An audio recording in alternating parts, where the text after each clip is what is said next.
continuing on page 498. Richard didn't know what to believe.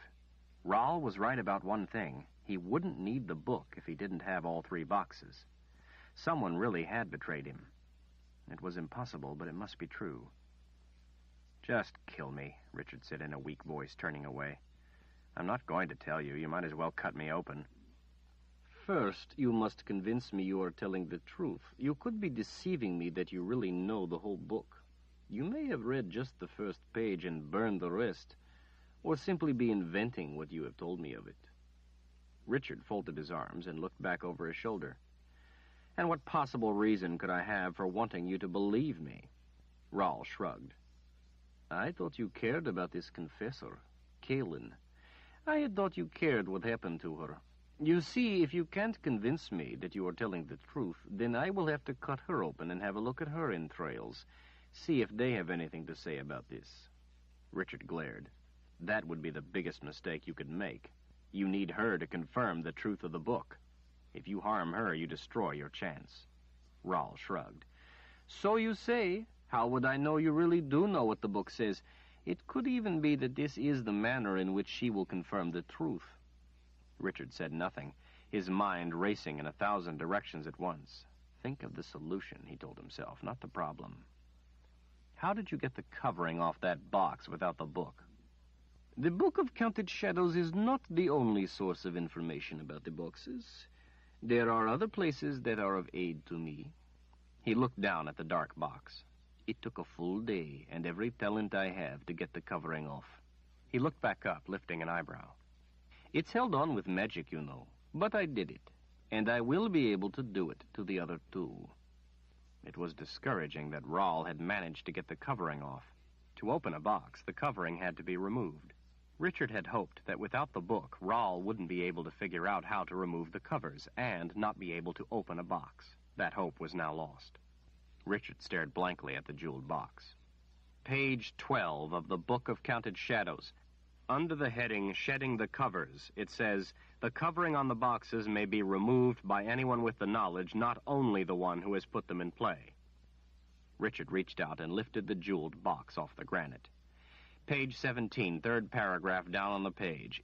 "If not, however, in the hours of darkness, but in the hours of the sun, the covering may be removed from the 2nd box in the following manner. Hold the box where the sun may touch it, and face north. If there be clouds, hold the box where the sun would touch it, if they were not present, but face the west." Richard held the box up in the late-day sunlight. "Turn the box, that the small end with the blue stone may face the quadrant with the sun. The yellow stone is to face up." Richard turned the box. "With the 2nd finger of the right hand on the yellow stone in the center of the top, place the thumb of the right hand on the clear stone in the corner of the bottom." Richard grasped the box as directed. "Place the 1st finger of the left hand on the blue stone on the side facing away, the thumb of the left hand on the ruby stone of the side closest." Richard placed his fingers so. "Clear your mind of all thought, and in its place put nothing but the image of white with a square of black in its center. Pull the 2 hands apart, taking the covering away with them." As Rahl watched, Richard cleared his mind, pictured white with black in the center, and pulled. The cover made a clicking sound and came apart. He held the box just over the granite and pulled the cover away as if he were putting an egg in a frying pan. 2 equally black boxes sat side by side, seeming as if they would suck the light from the room. "Remarkable," Rahl breathed. "And you know every part of the book this well?" "Every word," Richard glared. "What I have told you will be of no aid in removing the 3rd cover, however. They each come off differently." Rahl gave a little wave of his hand. "No matter, I will get it off." He held an elbow in one hand and touched a finger of the other to his chin, absorbed in thought. "You are free to go." Richard frowned. "What do you mean I am free to go? Aren't you going to try to get the book out of me? Kill me?" Rahl shrugged. "It would do me no good. The ways I have of getting information from you would damage your brain. The information would be disjointed. If it were anything else, I would be able to put the pieces together and figure it out, but I can see the book is too specific for that. The information would only end up being spoiled and of no use to me." You therefore are of no use to me right now, so you may go. Richard was worried. There was something more to this. Just like that, I may go? You must know I will try to stop you. Rahl licked his fingers. His eyes came up. I'm not worried about anything you could do. But you must be back here in 1 week when I open the boxes if you care at all what happens to everyone. Richard narrowed his eyes. What do you mean if I care what happens to everyone? In 1 week, on the first day of winter, I'm going to open one of the boxes. I have been able to learn from sources other than the Book of Counted Shadows, the same sources that told me how I might remove the cover, how to tell which box it is that would kill me. Beyond that, I will have to guess. If I open the right one, I will rule unchallenged. If I open the other, the world will be destroyed. You would let that happen? Darken Rahl's eyebrows lifted as he leaned toward Richard. One world or no world, that is the way it shall be. I don't believe you. You don't know which box will destroy you. Even if I were lying, I would still have 2 chances in 3 of having my way. You would have only 1 in 3 of it working out in your favor. Not good odds for you. But I'm not lying. Either the world is destroyed or I rule it. You must decide which you would rather have happen. If you don't help me, and I open the wrong box, I will be destroyed along with everyone else, including those you care for. If you don't help me, and I open the one I want, then I will turn Kalen over to Constance for training, a good long training. You will watch the whole thing before I kill you. Then Kalen will bear me a son, an heir, a son who will be a confessor. Richard went cold with pain, worse than any Denna had given him. You are trying to make me an offer of some sort? Rahl nodded. If you come back in time and help me, you will be permitted to go about your life. I will let you be. What about Kalen? She will live here in the People's Palace and be treated like a queen. She will have every comfort any woman could have, the kind of life a confessor is used to, something you could never provide her. She will live a life of peace and safety, and she will bear me the confessor's son I wish. Either way, she will bear me a son. That is my choice. Your choice is how, as Constance's pet or as a queen. So you see, I think you will be back. And if I am wrong, he shrugged, one world or no world. Richard could hardly breathe. I don't think you know which box will destroy you. You will have to decide what you will believe. I feel no need to convince you. His expression darkened. Choose wisely, my young friend. You may not like the choices I have given you, but you will like the results of not helping me even less. Not all choices in life are ones you would like, but those are all that are presented to you. Sometimes you must choose what is better for the ones you love than yourself. I still don't think you know which box will kill you, Richard whispered. Think what you will, but ask yourself if you are willing to bet Kalen's future with Constance on what you think. Even if you were right, it still gives you only 1 chance in 3. Richard felt empty, devastated. Am I free to go now? Well, there are a few other matters you may want to know about. Richard felt himself abruptly paralyzed, as if invisible hands were gripping him. He couldn't move a muscle. Darken Rahl reached into Richard's pocket and took out the leather pouch with the nightstone. Richard fought against the force that held him, but could not move. Rahl dumped the nightstone in his hand. He held it up in his palm, smiling. Shadow things began to materialize. They gathered around Rahl, their numbers growing. Richard wished he could back away, but he couldn't move. Time to go home, my friends. The shadows began swirling around Rahl, faster and faster, until they were a blur of gray. A howl rose as they were sucked into the nightstone in a whirl of shadows and shapes. Silence. They were gone. The nightstone turned to ash in Rahl's palm. He blew on it, and the ash puffed into the air. The old one has been checking on you, using the nightstone to find where you are. The next time he searches, he is going to have a very unpleasant experience. He is going to find himself in the underworld. Richard was furious at what Darken Rahl was doing to Zed, and he was furious that he couldn't move, that he was helpless and could only watch. Richard relaxed his mind, shed the effort of trying to move, and replaced it with calm. He let his mind be empty, let himself be soft, limp. The force melted away. He took a step forward, free of the grip that had held him. Rahl smiled warmly. Very good, my boy. You know how to break a wizard's web, at least a little one. But very good nonetheless. The old one chooses his seekers well. He nodded. But you are more than a seeker. You have the gift. I look forward to the day we will be on the same side. I will enjoy having you around. The ones I have to deal with are very limited. After the world is joined, I will teach you more if you wish. We will never be on the same side. Never. That is your choice, Richard. I bear no ill will toward you. I hope we will become friends. Rahl studied Richard's face. There is one more thing. You may stay in the People's Palace, or you may leave if you wish. My guards will accommodate you. You will, however, have a wizard's web around you. Unlike the one you just broke, it will not affect you, but those who see you. And therefore, you will not be able to break it. It's called an enemy web. All will see you as their enemy. That means that when your allies see you, they will see an enemy. Those who honor me will see you as yourself, since you are my enemy for the time being, and therefore already their enemy, at least for now. But those who are your friends will see you as the person they fear most, their worst enemy. I would like you to see the way people think of me, see the world through my eyes, see how unjustly I am regarded. Richard didn't have to try to hold back the anger. There was none. He felt an odd sort of peace. Am I free to go now? Of course, my boy. What about Mistress Denna? Once you leave this room, you will be back under her power. She still controls the magic of your sword.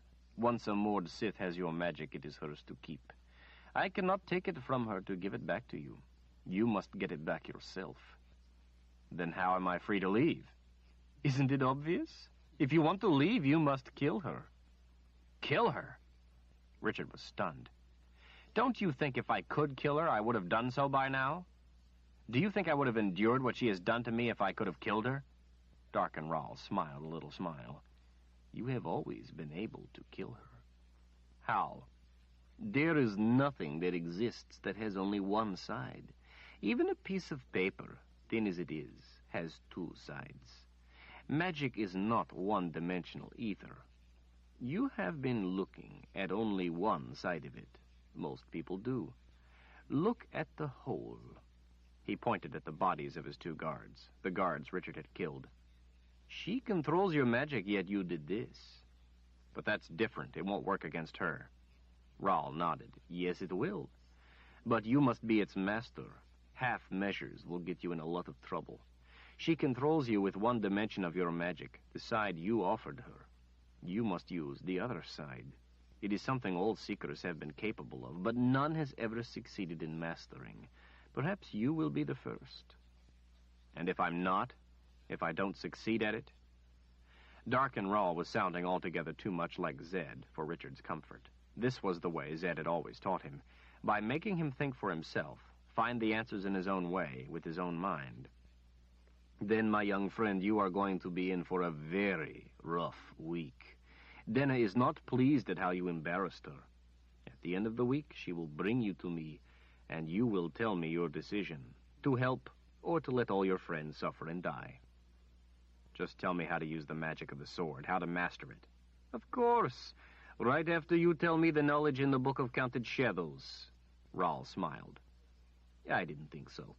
Good night, Richard. Don't forget 1 week. The sun was fading as Richard left the garden and darkened Rahl. His mind was spinning with all the things he had learned. That darkened Rahl knew which box would kill him was troublesome, but he reasoned that Rahl might be using the wizard's first rule on him. Worse was that one of his own had betrayed him. He liked that not one bit. What he liked less was that he knew who it had to be. Shota had told him that Zed and Kalen would use their power against him. It had to be Zed or Kalen. He couldn't make that fit, no matter how he tried, no matter how he reasoned it out. It couldn't be either, yet it had to be one. He loved them both more than his need to live. Zed had told him he had to be prepared to kill any of them if they jeopardized winning, even if he thought there was only a chance that they did. He forced the thought out of his mind. He had to think of a way to get away from Denna. He could be of no help, and none of the rest of it mattered if he couldn't get away from Denna. It would do him no good to think of the other problems if he couldn't get away, and if he didn't figure it out soon, then Denna was going to hurt him, and he wouldn't be able to think anymore. The things she did to him made it too hard to think, made him forget things. He had to concentrate on that problem first and worry about the others later. The sword, he thought. Denna controlled the magic of the sword. He didn't need the sword. Maybe he could just get rid of it. Get rid of the magic she controlled. He reached for the hilt, but the pain of the magic stopped him before he could even touch it. He walked on through the halls toward Denna's quarters. It was still a long way. Maybe he could simply go another way, leave the people's palace. Dark and Rahl had told him none of the guards would stop him. When the next intersection of halls came, he started to turn down one. The pain dropped him to his knees. With great effort, he managed to get back to the hall he was supposed to be in. He had to stop and rest, the pain having taken his breath away. Close, just ahead, the way he was going, the bell for the evening devotion rang. He would go to the devotion. That would give him time to think. He knelt, relieved that the pain of the magic didn't come on. It was one of the squares with water. He liked them best. They were the most peaceful. Close to the edge of the water, with people all about, Richard put his head to the tile floor and began chanting, clearing his mind, letting himself go empty. He used the chanting to melt his worries, his fears, his concerns. He put his thoughts of all the problems away, let his mind seek peace, let it wander where it would. The devotion was over, it seemed, in no time. He stood, refreshed, renewed, and started off again toward Denna's quarters. The halls he passed through, the rooms and stairways, were breathtakingly beautiful, and Richard again marveled at them as he passed. He wondered at how someone as vile as Dark and Rahl would care to surround himself with such loveliness. Nothing was one-dimensional, two sides to the magic. Richard thought about the times the strange power had come awake in him, when he had felt sorry for Princess Violet, when the Queen's guard had tried to harm Denna, when he had felt the pain of what had been done to Denna, when he thought of Rahl hurting Kalin, when Rahl's guards had tried to hurt Denna. He remembered that each time it had made part of his vision turn white. Each time he knew it was the magic of the sword, but in the past the magic of the sword had been rage, too. Yet this was a different kind of rage. He thought of how he used to feel when he drew the sword in anger, the wrath, the fury, the want to kill, the hate. Richard stopped dead in the center of the quiet hall. It was late, and there were no people around. He was alone. He felt a wave of cold wash through him, prickling his skin. Two sides. He understood. The spirits help him. He understood. He brought it forth, let it cast everything in a white sheen. Cradled numbly in the white haze of the magic, nearly in a trance, Richard pushed the door to Denna's quarters closed behind himself. He calmly held the power, held the whiteness of it, held the joy and the sorrow of it. The quiet room was lit by one lamp on the bedside table, giving the softly scented air a warm, flickering glow. Denna sat completely naked in the center of her bed. Her legs were crossed, her braid undone, and her hair brushed out.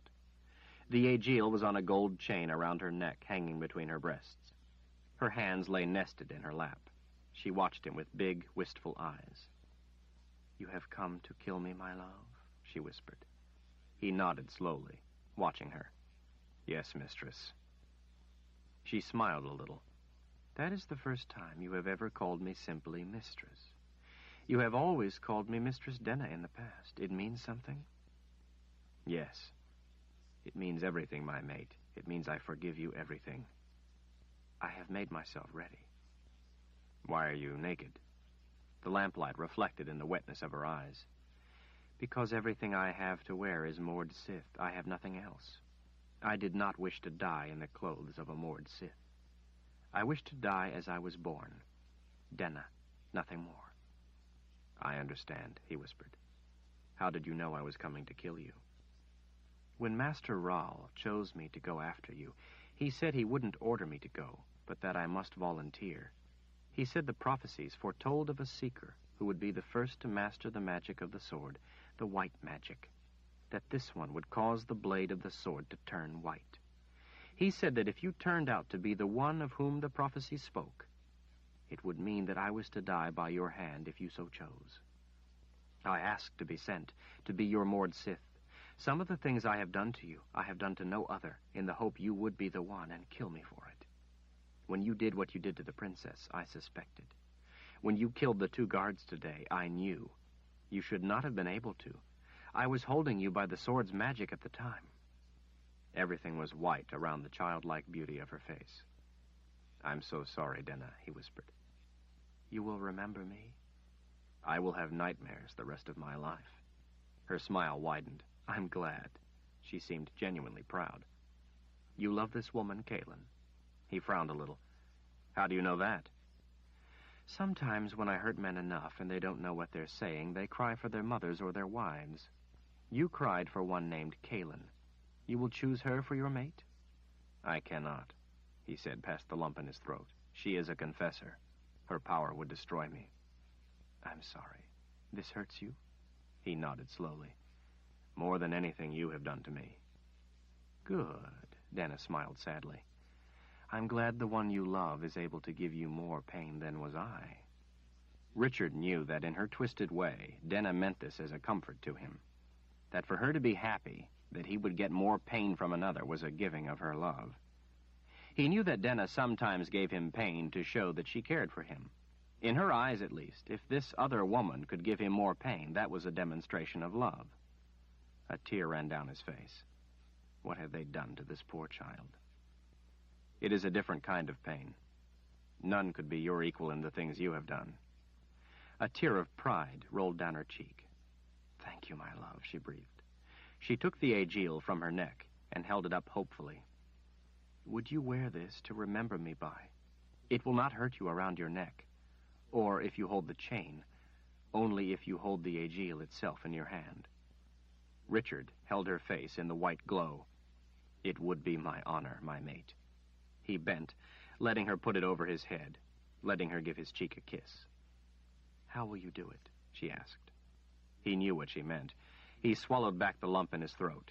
His hand went smoothly to the hilt of the sword. Slowly, he drew the sword of truth. It didn't ring the way it always had in the past. It hissed, a white-hot hiss. Richard didn't look, but he knew the blade had turned white. He held her wet eyes. The power flooded through him. He was at peace. All anger, all hate, all malice was gone. Where he had felt these things from the sword before, he now felt only love for this child, this vessel into whom others had poured pain, this receptacle of cruelty, this innocent, tortured soul who had been trained to do the things she hated above all else, hurting others. His empathy with her made him ache with sorrow for her, with love for her. Denna, he whispered, you could just let me go. There is no need to do this. Please, let me go. Don't make me have to do this. She held her chin up. If you try to leave, I will stop you with the pain of the magic and make you sorry you have been trouble to me. I am Mord Sith. I am your mistress. I can be no more than who I am. You can be no less, my mate.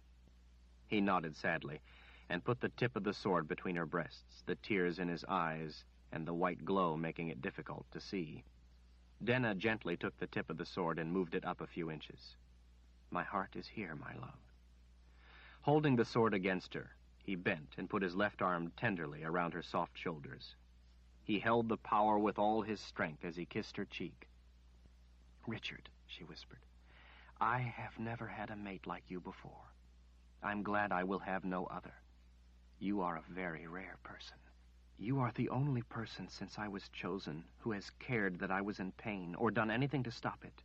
Thank you for last night, for teaching me what it could be like. Tears dripped from his face. He held her close. Forgive me, my love. She smiled. Everything. Thank you for calling me my love. It is good to hear it once in truth before I die. Twist the sword to be sure it is finished. And Richard, please, take my last breath, as I have taught you. I wish you to have my last breath of life. In a daze, he put his mouth over hers, kissing her, and didn't even feel his right hand moving. There was no resistance. The sword went through her as if she were gossamer. He felt his hand twist the sword, and he took her last breath of life. He laid her gently back on the bed, lay down next to her, and cried uncontrollably as he stroked her ashen face. He grieved to undo what he had done. Chapter 44. It was deep in the night when he left Denna's quarters. The halls were empty except for flickering shadows.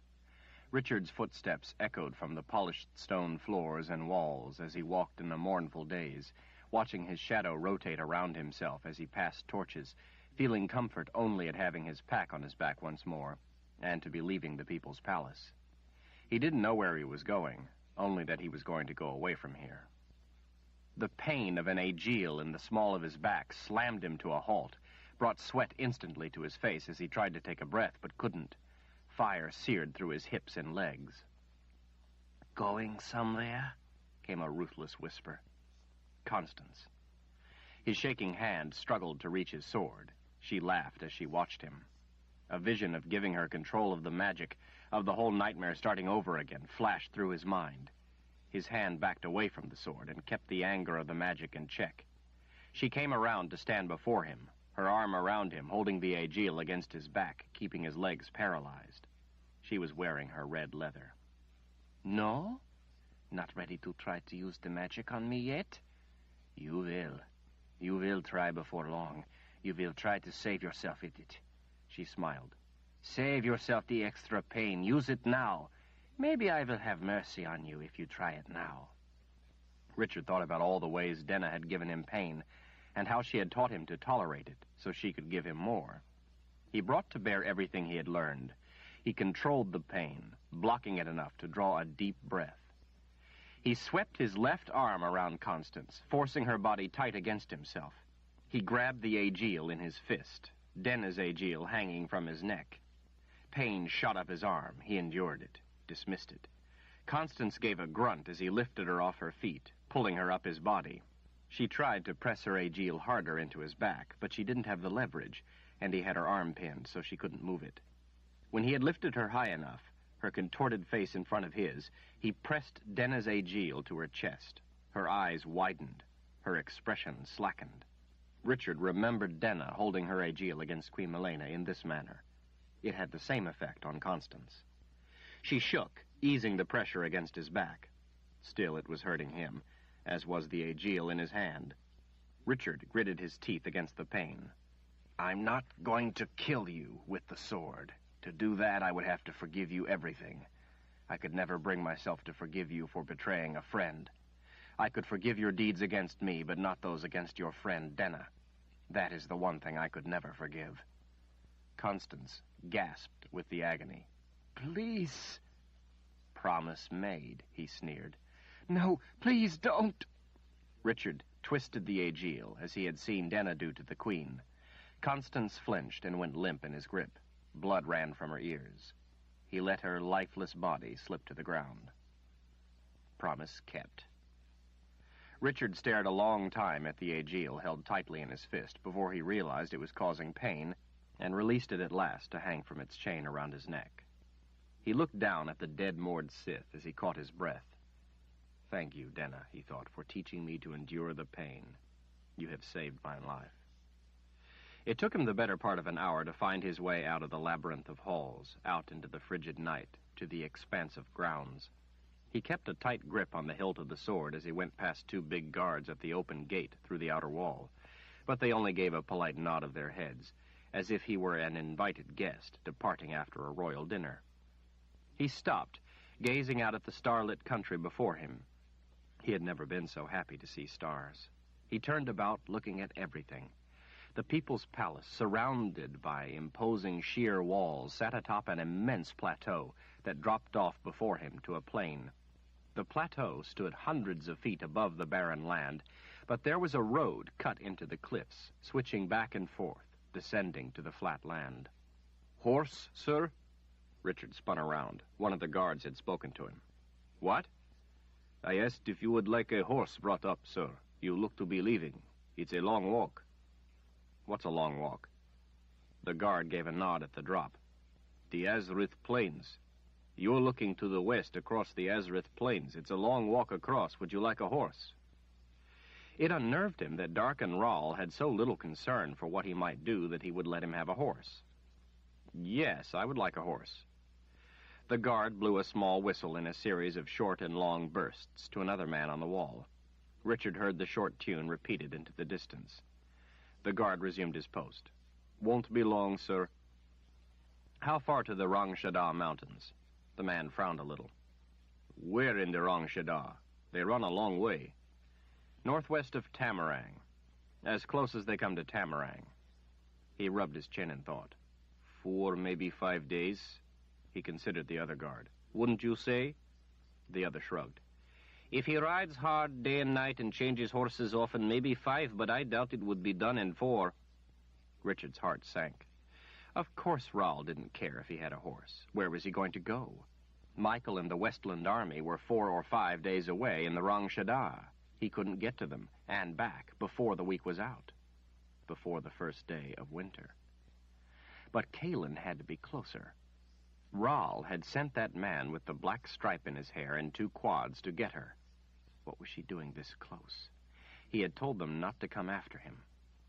His anger flashed at Chase for not following his instructions, for not keeping them all away.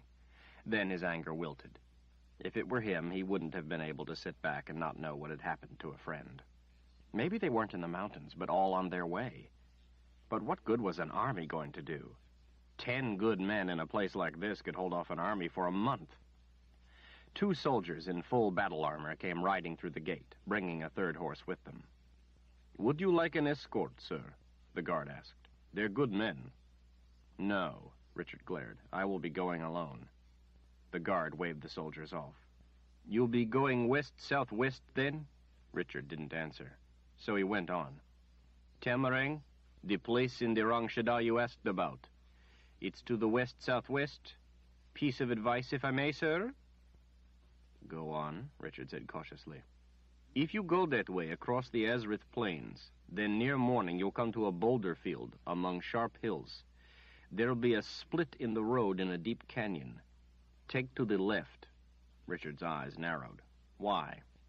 Because to the right there'll be a dragon, a red dragon of a bad temper. Master Rall's dragon. Richard mounted the horse and stared down at the guard. Thanks for the advice. I'll remember. He put heel to the horse and took to the steep road down the side of the plateau, down the switchbacks. Beyond one, he saw a drawbridge being lowered as he approached. By the time he reached it, it was down, and he never slowed, galloping the horse across the heavy wooden planks. He could see that the road was the only practical way up the cliffs of the plateau, and the yawning gap spanned by the bridge would prove an impasse to any advancing army. Even without the formidable force of defenders he knew was behind him, even without Darken Rall's magic, the simple inaccessibility of the People's Palace was defense enough. As he rode, Richard unbuckled the hated collar and flung it into the night.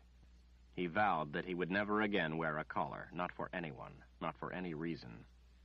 Running the horse across the plain, Richard looked over his shoulder at the black shape of the People's Palace atop the plateau, looming up, blotting out an entire quadrant of stars. The cold air against his face made his eyes water. Or else it was his thoughts about Denna. Try as he might, he couldn't get her out of his mind. If it weren't for Kalin and Zed, he would have killed himself back there. He was hurting that much. Killing with the sword in anger, out of rage and hate, was horrible. Killing with the sword's white magic, out of love, was beyond horror.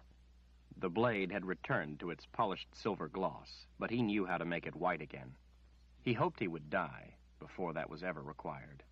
He didn't know if he could ever bring himself to do it again. And yet here he was, racing across the night, on his way to find Zed and Kalin, to find which of them had betrayed the box to Darken Rall, had betrayed everyone to Darken Rall.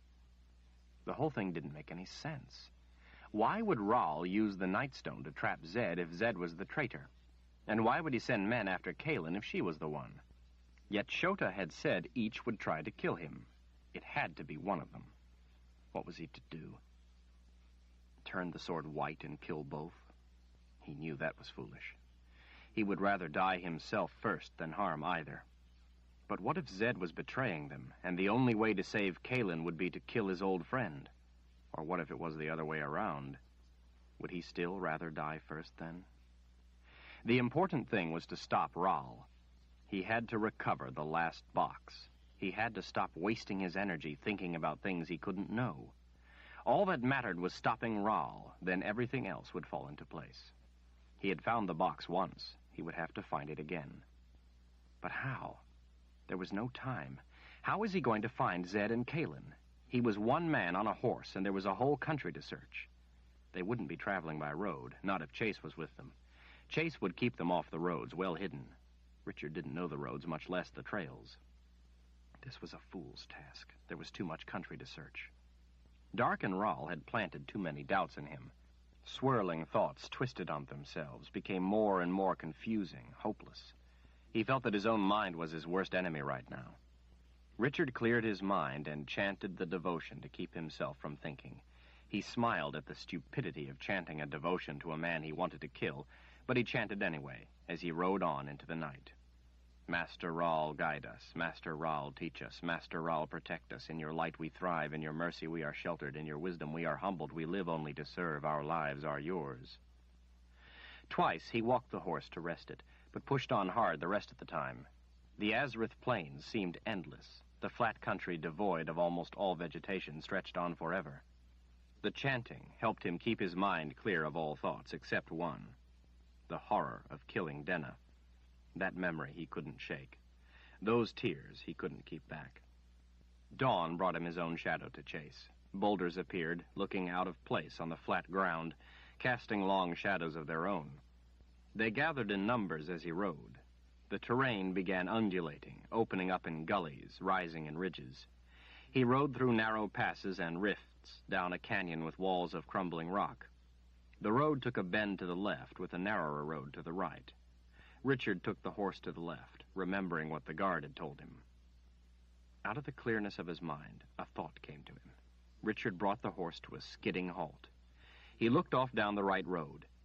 He thought about it a minute, then pulled the reins to the right, urging the animal on down the right-hand road. Dark and Rahl had told him he was free to go where he pleased, had even let him have a horse so he might go where he wished. Maybe Dark and Rahl wouldn't mind if Richard borrowed his dragon. Letting the horse pick its own way, he watched carefully all about, resting his hand on the hilt of the sword. Surely a red dragon wouldn't be hard to spot. There was no sound but the horse's hooves on the hard ground. Richard didn't know how far it was, and rode for a long time among the rubble of boulders on the canyon floor. He began to worry that the dragon was gone, that maybe Rahl himself was riding it somewhere, maybe to get the box. He didn't know if his present course was a good idea, but it was the only idea he could think of. A blinding burst of fire erupted with a deafening roar. The horse reared. Richard leapt off, landed on his feet, and scrambled behind a boulder as the air was filled with flying stones and fire. Shards of rock ricocheted past his head. He heard the horse thud to the ground and smelled burnt hair. It screamed a terrible neigh until there was a snapping of bones. Richard crouched tighter against the rock, afraid to look. As he listened to the periodic roar of fire, the breaking of bones, the ripping of flesh, Richard decided that this had been a very stupid idea. He could hardly believe the dragon was so well hidden that he hadn't even seen it. He wondered if it had seen him dive behind the boulder. At least for the moment, it didn't seem so. He searched about for a way to escape, but the terrain was too open to run without being seen. The sound of the horse being eaten made his stomach turn. At last it ended. He wondered if dragons took naps after they ate. There were a few snorts. The snorts came closer. Richard tried to make himself smaller. Talons rasped over the boulder he was hiding behind and lifted it right off the ground, tossing it aside. Richard looked up into piercing yellow eyes. Almost everything else was an intense red. The head, with flexible black-tipped spikes around the base of the jaw and on the back of its skull behind the ears, was at the end of a long, thick neck, rising from an immense body. The sinewy tail terminated in black-tipped spikes, like the ones on the head, only stiff, hard. The tail swished idly, pushing rocks aside. As it flexed its wings, powerful muscles rippled beneath the glossy red interlocking scales on its shoulders. Razor-sharp teeth, stained red from its recent meal, sprouted just inside the snarling lips and lined the long muzzle. The beast snorted. Smoke rose from nostrils at the end of the tapered snout. "What have we here?"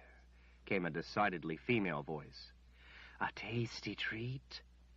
Richard sprang to his feet and drew the sword, sending its ring into the air. "I need your help." "Only too glad to help you, little man, but not until after I eat you." "I'm warning you, stay back. This sword has magic." "Magic?" The dragon gasped in mock fright. It put a claw to its breast. "Oh, please, brave man, don't slay me with your magic sword." It made a smoky rumble that Richard took for laughter. Richard kept the sword out, but felt suddenly foolish. "You intend to eat me, then?" "Well, I must admit more for the amusement than the taste." "I had heard red dragons were an independent sort, but that you are little more than a lapdog to Dark and Rahl." A ball of flame boiled from the mouth, rising into the air. "I thought you might like to be free of your bonds and be independent once more." The head, bigger than he, Richard was frightened to note, came closer to within a few yards. Its ears swiveled forward. A glossy red tongue, split at the end like a snake's, slithered out toward him, making a curious investigation. Richard held the sword out of the way as the tongue raked up his body from his crotch to his throat. It was a gentle touch for a dragon, yet it knocked him back a few steps. "And how would a little man like you be able to do that?" "I'm trying to stop Dark and Rahl. Kill him. If you helped me, then you would be free." The dragon threw its head up, smoke puffing from its nostrils as it rumbled in laughter. The ground shook. It looked down at him, blinked, then threw its head back again, rumbling in laughter once more. The rumbling died out, and the head returned, the eyebrows bunching up in an angry frown. "I don't think so. I don't think I would like to put my fate in a little man like you. I would rather put my future in continuing to serve Master Rahl." It made a grunt, blowing small clouds of dust away to the sides at Richard's feet. "The entertainment is over. Time for my tasty treat." "All right. I'm prepared to die." Richard had to think of a stall to give himself time to think. Why would a red dragon be at the service of Dark and Rahl? "But before you eat me, may I tell you something first?" "Speak," the dragon snorted, "but make it short." "I'm from Westland. I've never seen a dragon before. I always thought they would be fearsome creatures, and I must admit you certainly are fearsome. But there is one thing I wasn't prepared for."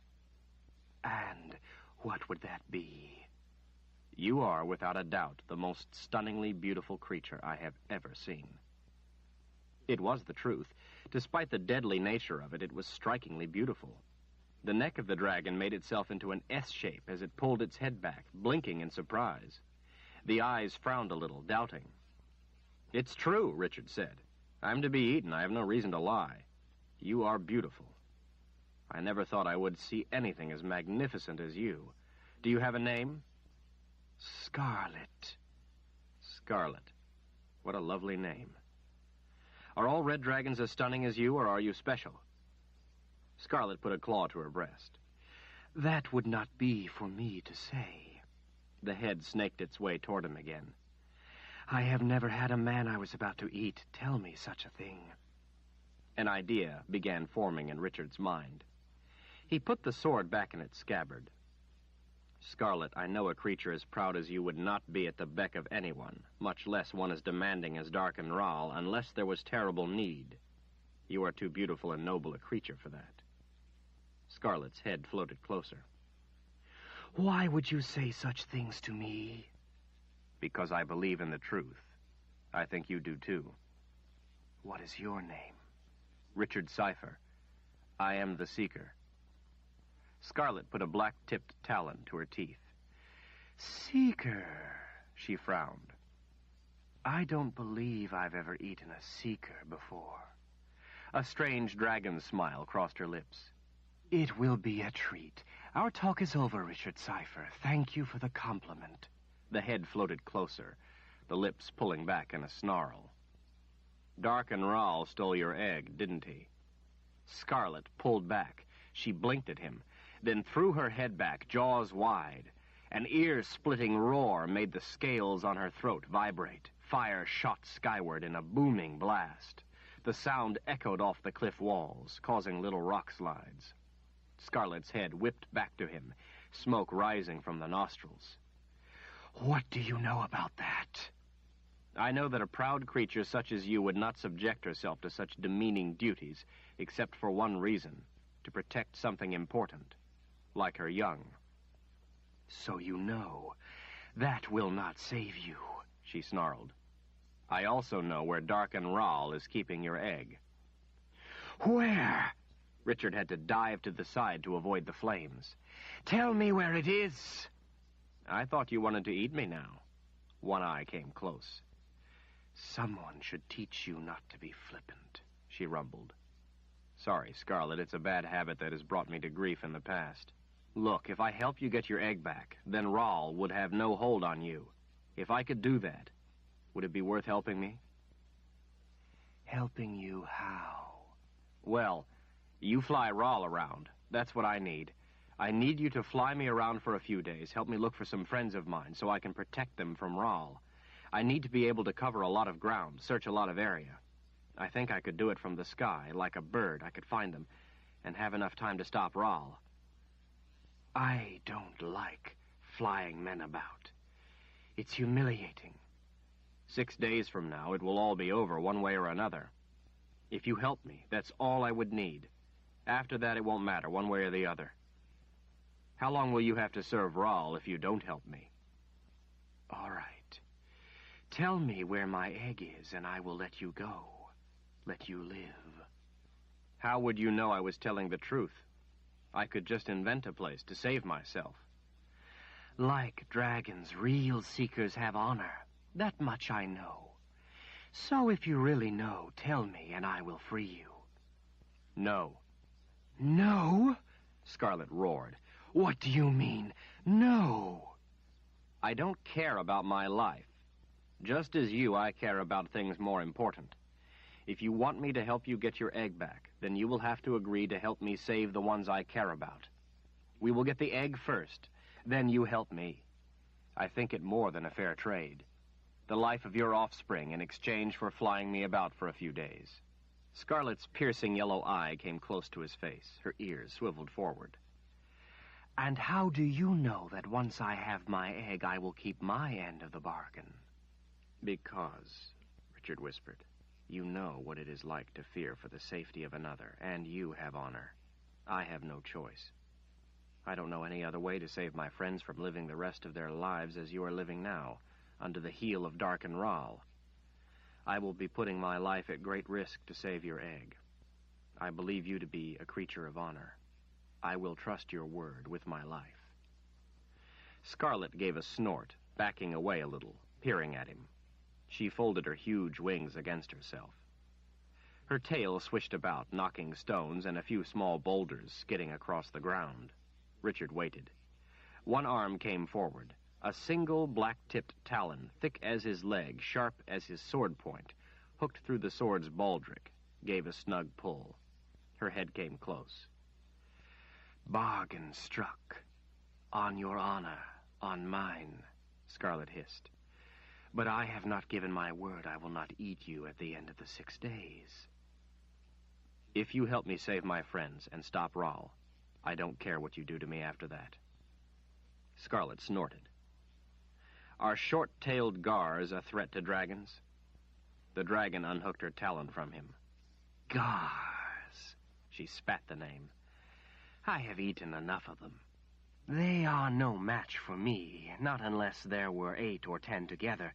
But gars don't like to gather together in numbers, so that's not a problem. It's a problem now. When I saw your egg, there were dozens of gars around it. Scarlet gave a grunt, and tongues of flame licked out between her teeth. Dozens. That many could pull me from the sky. especially if I were carrying my egg. Richard smiled. That's why you need me. I will think of a plan. Zed screamed. Kalin and Chase both jerked back. Kalin's brow wrinkled. He had never done this before when he had sought out the Nightstone. The sun was already down, but in the fading light she could see his skin was nearly as white as his hair. She grasped him by the shoulders. Zed, what is it? He didn't answer. His head fell to the side as his eyes rolled back. He still wasn't breathing, but that much was normal. He hadn't breathed in the past when he sought the Nightstone. She exchanged a worried glance with Chase. Kalin could feel Zed shivering under her hands. She shook him again.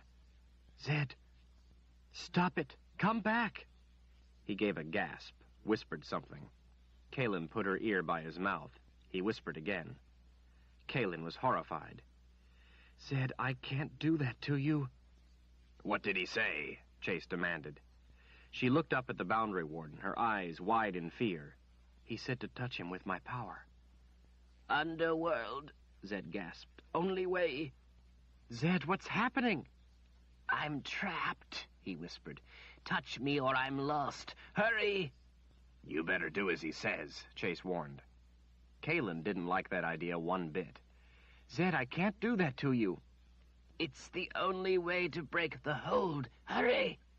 Do it, Chase bellowed. There's no time to argue. May the good spirits forgive me, she whispered, as she closed her eyes. She felt trapped by panic. She had no choice. Dreading what she was going to do, her mind fell silent, calm. In the calm, she relaxed her restraint. She felt her power build, taking her breath away. Released, the power slammed into the wizard. There was a hard impact to the air all about, thunder with no sound. Pine needles rained down all about. Leaning over them, Chase gave a little grunt of pain. He was closer than he should have been. Silence fell over the woods. Still, the wizard did not breathe. Zed stopped shaking. His eyes came down. He blinked a few times. His hands came up, and he gripped Kalin's arms. With a gasp, he took a breath. Thank you, dear one, he managed through the deep breaths. Kalin was surprised that the power, the magic, didn't seem to have taken him. It should have. She was relieved it hadn't, but astonished. Zed, are you all right? The wizard gave a nod. Thanks to you. But if you hadn't been here, or had waited any longer, I would have been trapped in the underworld. Your power has brought me back. Why didn't it change you? Zed straightened his robes, seeming a little embarrassed at his helpless predicament. Because of where I was, he held his chin up. And because I'm a wizard of the First Order. I used your confessor's power as a lifeline to find my way back. It was like a beacon of light in the darkness. I followed it back without letting it touch me. What were you doing in the underworld? Chase asked, before she had a chance. Zed gave a cross look to the boundary warden and didn't answer. Kalin's worry surged. Zed, answer the question. This never happened before. Why were you pulled into the underworld? When I seek the Nightstone, part of me goes to it. That's how I find it, and can tell where it is. Kalin tried not to think of what he was saying. But the Nightstone is still in Dahara. Richard is still in Dahara. She grabbed fists full of his robes. Zed's eyes went to the ground. The Nightstone is no longer in Dahara. It's in the underworld. His angry eyes came up to her. But that doesn't mean Richard is not still in Dahara. It doesn't mean anything has happened to him. Only the Nightstone. With a strained expression, Chase turned to setting up the camp before darkness fell. Kalin still held Zed's robes, frozen in terror. Zed, please, could you be wrong? He shook his head slowly. The Nightstone is in the underworld. But, dear one, that doesn't mean Richard is. Don't let your fear run away with you. Kalin nodded as she felt tears run down her cheeks. Zed, he has to be all right. He has to. If Rahl has kept him there this long, he wouldn't kill him now. We don't even know that Rahl has him. She knew he just didn't want to admit it out loud. Why else would he be at the People's Palace if Dark and Rahl didn't have him? Zed, When you sought the Nightstone before, you said you could feel him, that he was alive. She almost couldn't bring herself to ask, could hardly get the words out, afraid of what he might say. Did you sense him in the underworld? He looked into her eyes a long time. I didn't sense him. But I don't know if I would, if he were in the underworld, if he were dead. When she started crying, he pulled her against him, hugging her head to his shoulder. But I think it was only the Nightstone there. I think Rahl was trying to trap me there. He must have gotten the Nightstone from Richard, must have sent it to the underworld to snare me. We're still going after him, she cried. I'm not turning back. Well, of course we are. Kaelin felt a warm tongue on the back of her hand. She stroked the wolf's fur, smiled over at him. We'll find him, Mistress Kaelin. Don't you worry. We'll find him. Brophy's right, Chase called over his shoulder. I'm even looking forward to the lecture we'll be getting about coming after him. The box is safe, the wizard said. That's what matters. 5 days from tomorrow is the first day of winter, and then Dark and Rahl will be dead. We will have Richard back after that, if not before. I'll get us there before then, if that's what you're getting at, Chase grumbled. Chapter 45. Richard held the thick spines on Scarlet's shoulders in a death grip as she made a banking turn to the left. He had learned, much to his amazement, that when she leaned into a turn, it didn't make him slide off the side, but pressed him harder against her. Richard found the experience of flying at once exhilarating and frightening, like standing on the edge of an impossibly high cliff that moved. The feel of her body lifting him into the air made him grin. Muscles flexed beneath him as she stroked the air with her powerful wings, each beat giving a lift.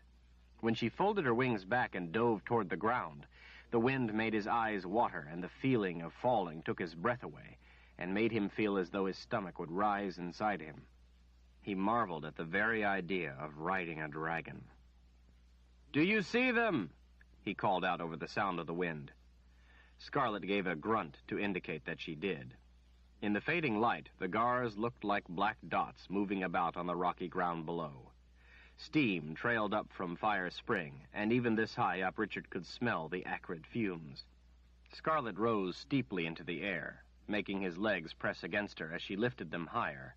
Then she rolled into a sharp bank to the right. "There are far too many," she called back. Her head tilted behind, one yellow eye peering at him. Richard pointed. "Go down there behind those hills and don't let them see us." Scarlet climbed with strong strokes. When they were higher than they had been so far, she glided away from Fire Spring. She swooped down between the rocky slopes, threading her way back toward where Richard had told her to land. With a silent flutter of wings, she gently settled on the ground near the mouth of a cave and lowered her neck so he could climb down.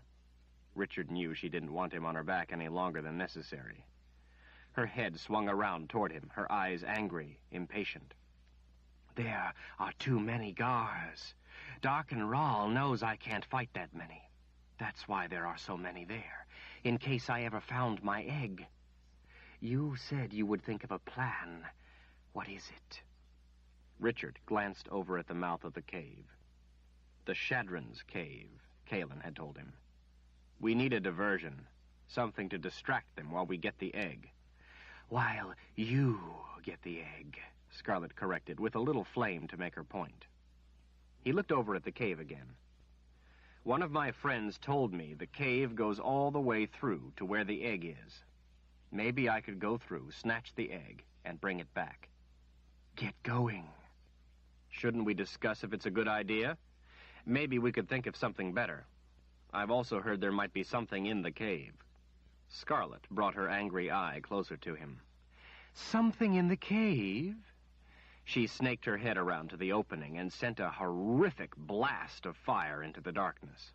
Her head came back. "Now there's nothing in the cave. Go get my egg."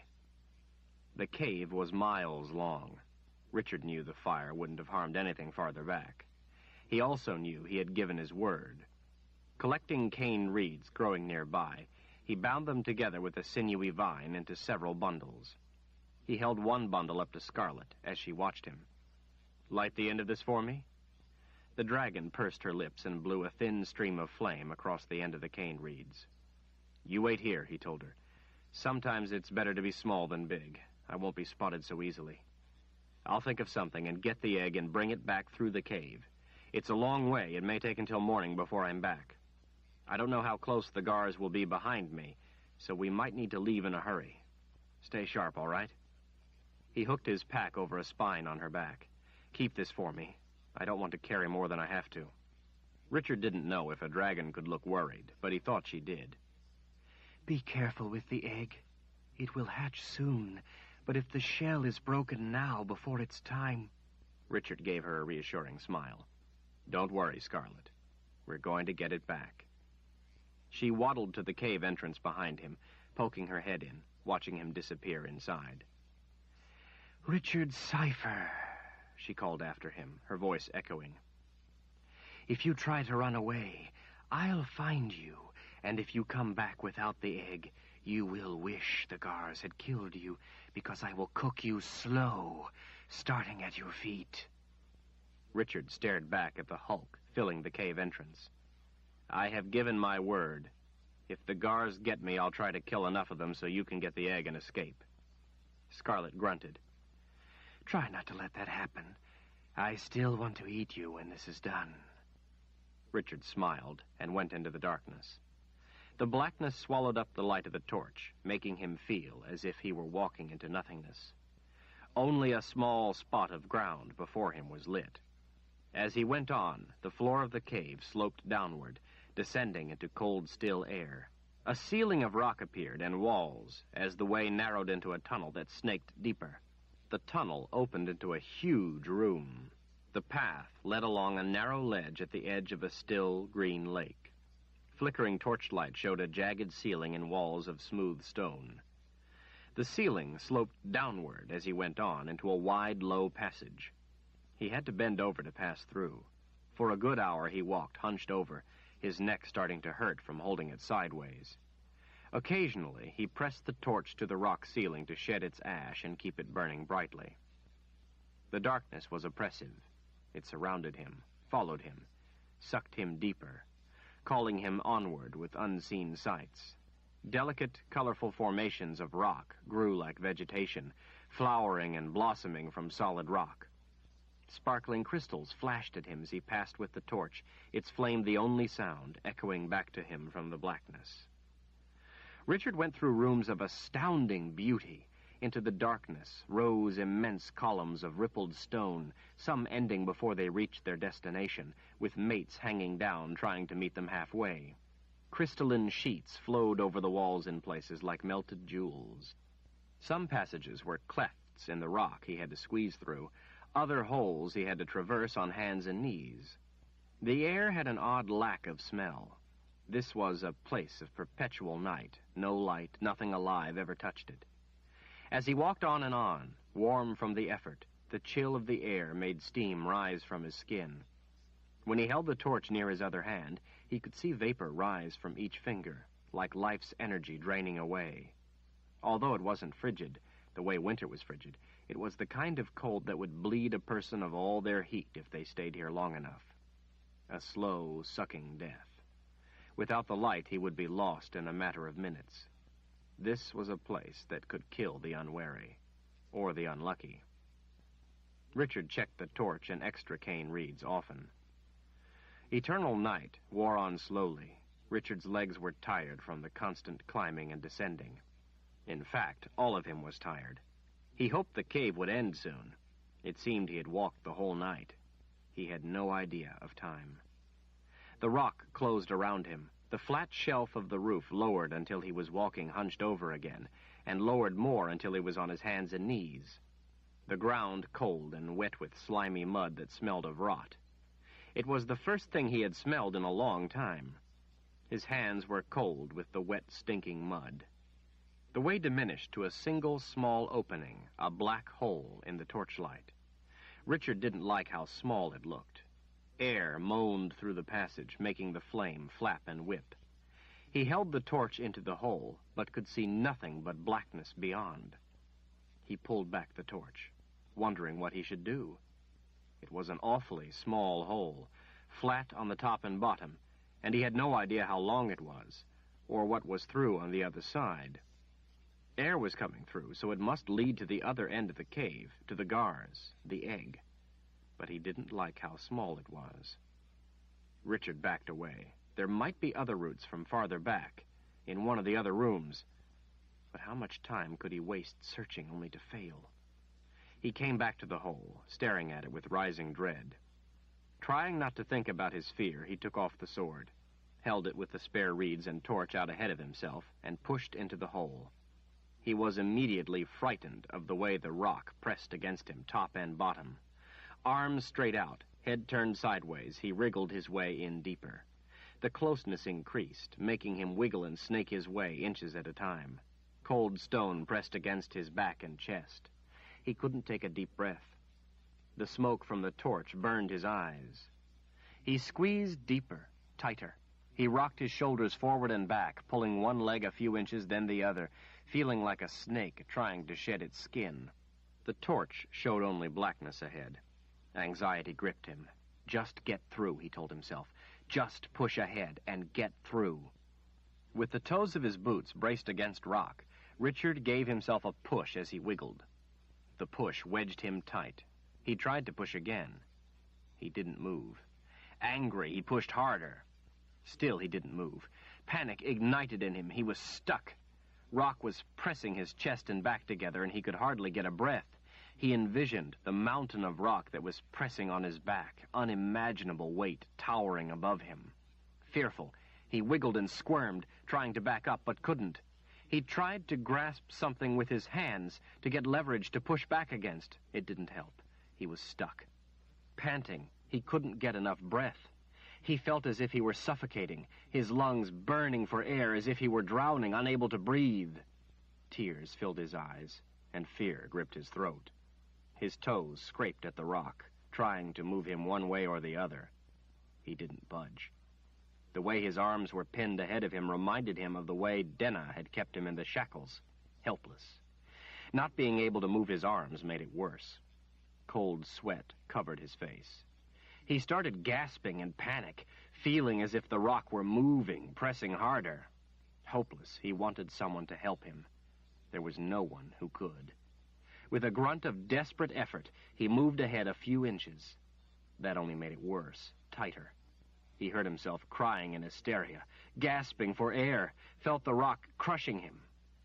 Master All, guide us. Master All, teach us. Master All, protect us. In your light we thrive. In your mercy we are sheltered. In your wisdom we are humbled. We live only to serve. Our lives are yours. He chanted the devotion over and over, focusing his mind on it until his breathing slowed, until he was calm once more. He was still stuck, but at least his mind was working again. Something touched his leg. His eyes went wide. It was a tentative, timid touch. Richard kicked his leg. At least he kicked it as best he could in the confines of the hole. It was more of a jerk. The touch left. It came back. Richard froze.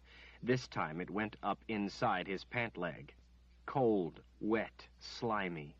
Slithering, the hard-tipped thing worked up his leg, caressing his skin to the inside of his thigh. Richard kicked and jerked his leg again. This time, it didn't leave. The tip moved in probing touches. Something along the length of it pinched his skin. Panic threatened to take him again, but he fought it back. Now he had no choice. Richard expelled the air from his lungs, having had the thought before, but having been afraid to try it.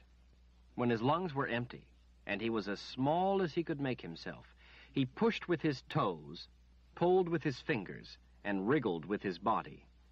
He moved ahead about a foot. It was tighter yet. He couldn't inhale. It hurt. He fought to keep the panic down. His fingers felt something. An edge of the opening, maybe. Maybe the opening to the hole he was in. He squeezed even more air out of his lungs. The thing gripped his leg painfully, urgently. He heard an angry, clicking growl. He pulled with his fingers, seizing the edge, and pushed with his toes. He moved ahead. His elbows were up to the edge. Something sharp along the length of the thing on his leg, sharp like little cat's claws, sank into his flesh. Richard couldn't cry out. He squeezed ahead. Fire burned into the flesh of his leg. The torch, cane reeds, and his sword fell away. Clattering, the sword slid down the rock. Using his elbows for leverage, he squeezed the upper half of his body through the opening, gasping for air in deep drafts. The hooks pulled his leg. Richard wriggled the rest of the way out of the hole, sliding, falling head-first down steep, smooth rock. The torch burned on the curving bottom of the egg-shaped chamber. His sword was just beyond it. As he slid head-first, his hands out in front, he stretched for his sword. The hooked claws in the flesh of his leg brought him up short, holding him upside down. Richard screamed out in pain, the sound echoing around the chamber. He couldn't reach the sword. Painfully, slowly, he was dragged back up by claws in his leg. They tore the flesh.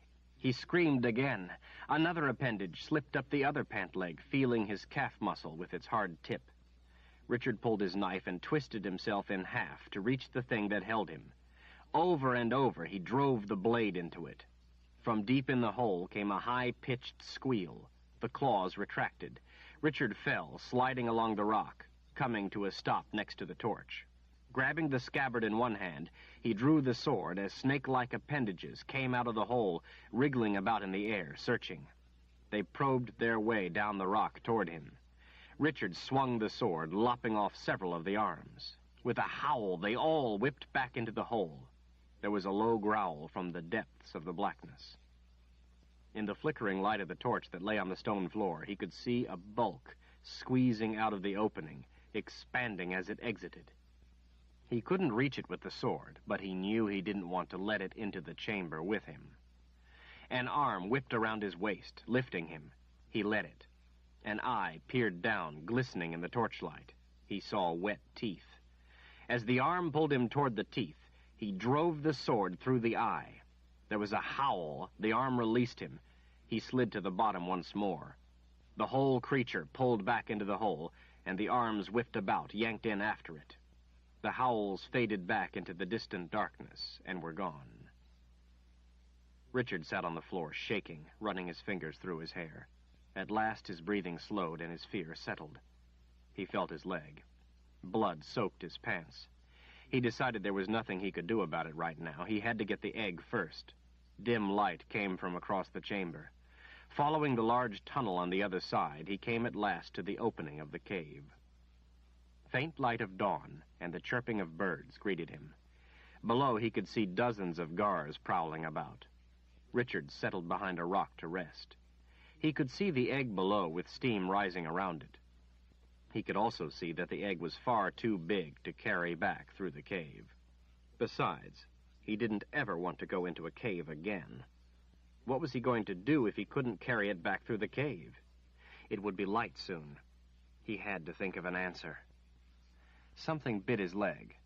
He smacked it. It was a blood fly. He groaned to himself. Now the guards would find him. They were being drawn by the blood. He had to think of something. A second fly bit him, and he had a thought. Quickly, he took the knife and cut off strips of the wet, blood-soaked pant leg. He used them to wipe the blood off his leg, then tied a rock on the end of each. Richard put the birdman's whistle between his lips and blew hard as he could. He blew over and over. Picking up a strip of cloth tied to a rock, he swung it in a circle over his head, letting go, letting it sail out and down, among the gars. He threw the blood-soaked strips farther and farther to his right into the trees. He couldn't hear them, but he knew the blood flies were roused. That much fresh blood would have them in a feeding frenzy. Birds, hungry birds, a few at first, then hundreds, then thousands, swooped and dived down on Fire Spring, eating flies as they went. There was mass confusion. Gars howled as the birds swooped up and pecked flies off their bellies or snatched them from the air. Gars were running everywhere. Some took to the air. For every bird a gar caught out of the air, 100 took its place. Richard ran down the hill in a crouch from rock to rock. There was no worry of being heard. The birds were making far too much noise for that. The gars were frantic, swinging at the birds, chasing them, howling and screaming. The air was thick with feathers. If only the birdman could see this, he thought, smiling. Richard broke from the rock and ran toward the egg. In the chaos, gars began falling on one another, ripping and tearing. One saw him. He ran it through with the sword. The next he only cut off at the knees. It fell to the ground, howling. Another came, and he took off a wing, and yet another, both arms. He deliberately didn't kill them, but let them flap around on the ground, howling, screaming, to add to the mayhem. In the disorder, gars that saw him didn't even attack, but he did. He killed two by the egg. With his forearms, he lifted the egg from its resting place. It was hot, but not hot enough to burn. The egg was heavier than he expected, and it took both arms to carry it.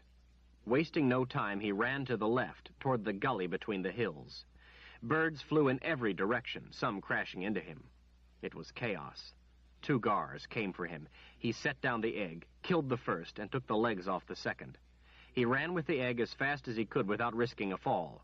Another gar came. He missed with the first swing, but ran it through when it leapt for him. Breathing hard with the effort, Richard ran between the hills. His arms were painfully weary from the weight of the egg. Gars landed about him, their green eyes enraged. He set down the egg and swung at the first gar to come, taking off part of a wing and its head. With howls, the others rushed him. Trees and rocks all about lit with bright light as flame incinerated several of the beasts. Richard looked up and saw Scarlet hovering over his head, beating her giant wings and raking everything around him with flame. She reached down with one claw, snatched up the egg, reached down with the other, gripped his middle, and lifted him away. They took to the air as two gars came for him. One he caught with the sword, the other burst into flame and fell away. Scarlet roared in anger at the gars as she lifted into the sky with Richard hanging from her claw. He decided that this wasn't his favorite way to fly, but it was still better than being back with the gars. Another gar came up from underneath, reaching for the egg. Richard whacked off a wing. It spun, howling, toward the ground. No more came. Scarlet carried him high into the air, up and away from Fire Spring. Hanging in her claw, he felt like a meal being taken back to the young. Her grip was hurting his ribs a little, but he didn't complain. He didn't want her to loosen her hold on him. It was a long way down. They flew for hours.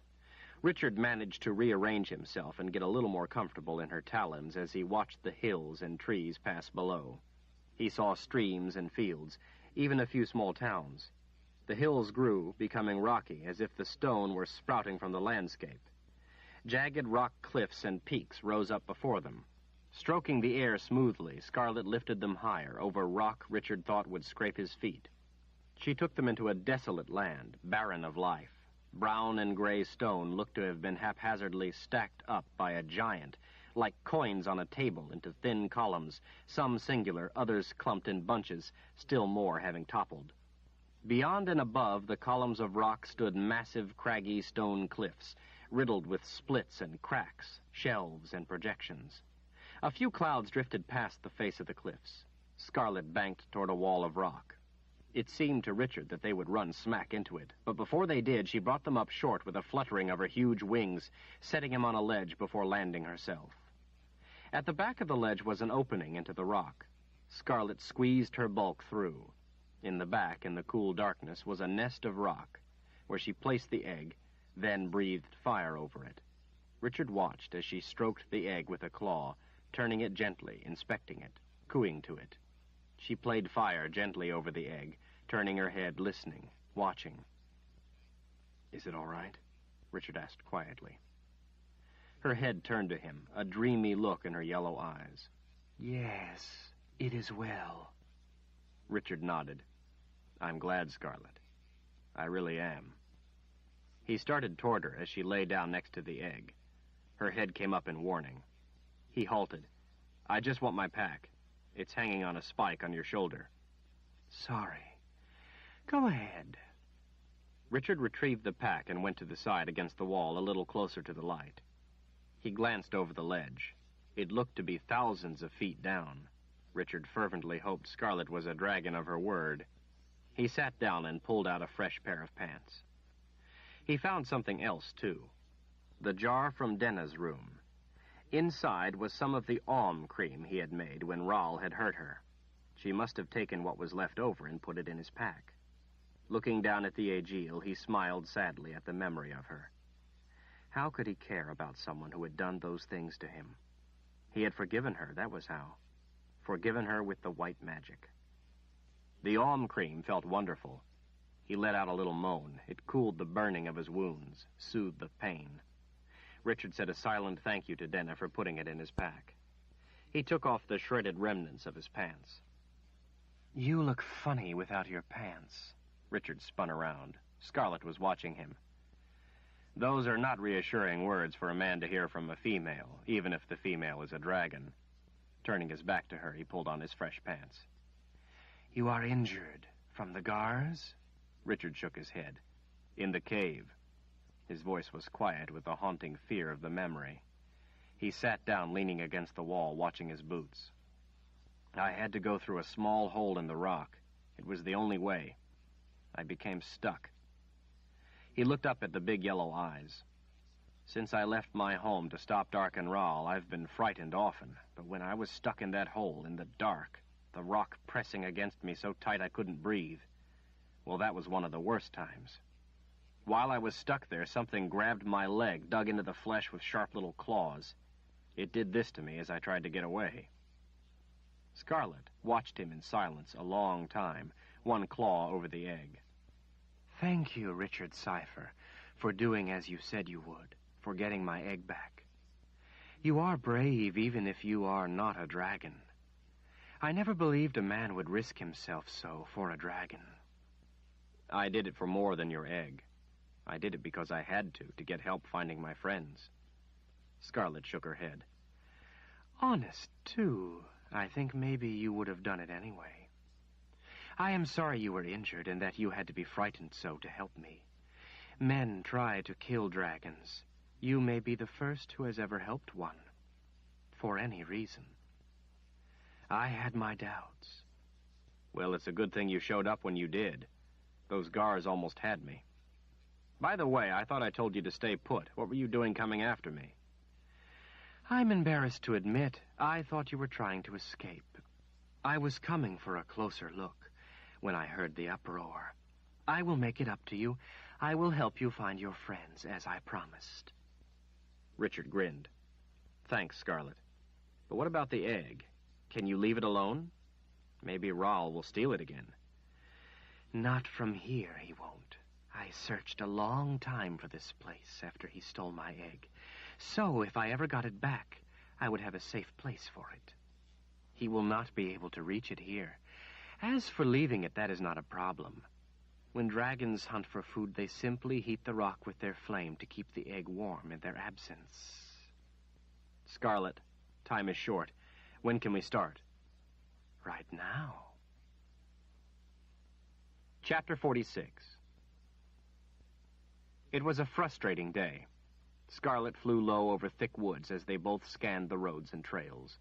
Richard was discouraged that they had seen no sign of his friends. He was so exhausted that he could hardly hold on to Scarlet's spikes as she flew him over the land, searching, but he didn't want to rest. He had to find Zed and Kaelin. On top of being tired, he had a terrific headache from concentrating his eyesight so. He forgot his fatigue, his lack of sleep, every time they spotted people on the ground, only to have to tell Scarlet each time that it wasn't his friends. The dragon went low, skimming the tops of pine trees at the edge of a field.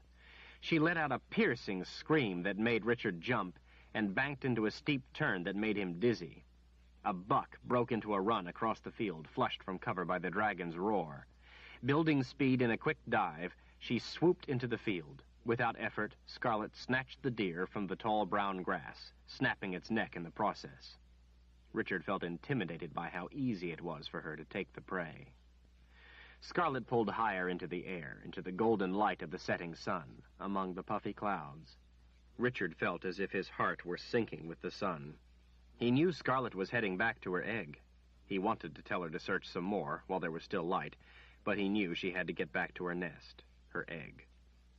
In near darkness, Scarlet landed on the ledge of rock, waiting for him to climb down over her red scales before she hurried to her egg. Richard went to one side and curled up in his cloak, shivering with the cold. Page 525. After she checked her egg, cooed to it, and warmed it with fire, she turned to see about the buck. She paused to say to Richard, "You don't look like you could eat much. I guess I could let you have some." "Will you cook it for me? I don't eat raw meat." She said she would, so he cut himself a chunk, stuck it on the end of his sword, and, holding it up, turned his head from the heat while she blew a thin stream of flame over it. Richard returned to the side, eating his meal, trying not to watch as the dragon tore the buck apart with fang and claw, tossing great chunks in the air and swallowing with hardly a chew. "If we don't find your friends, what will you do?" Richard swallowed. "We had better find them, that's all. The first day of winter is 4 days from tomorrow." With a finger and thumb, he pulled off a small strip of meat. "I know. For a dragon, it is better to die than be ruled." Richard looked up at her as she swished her tail. "If choosing for yourself, maybe. But what of others?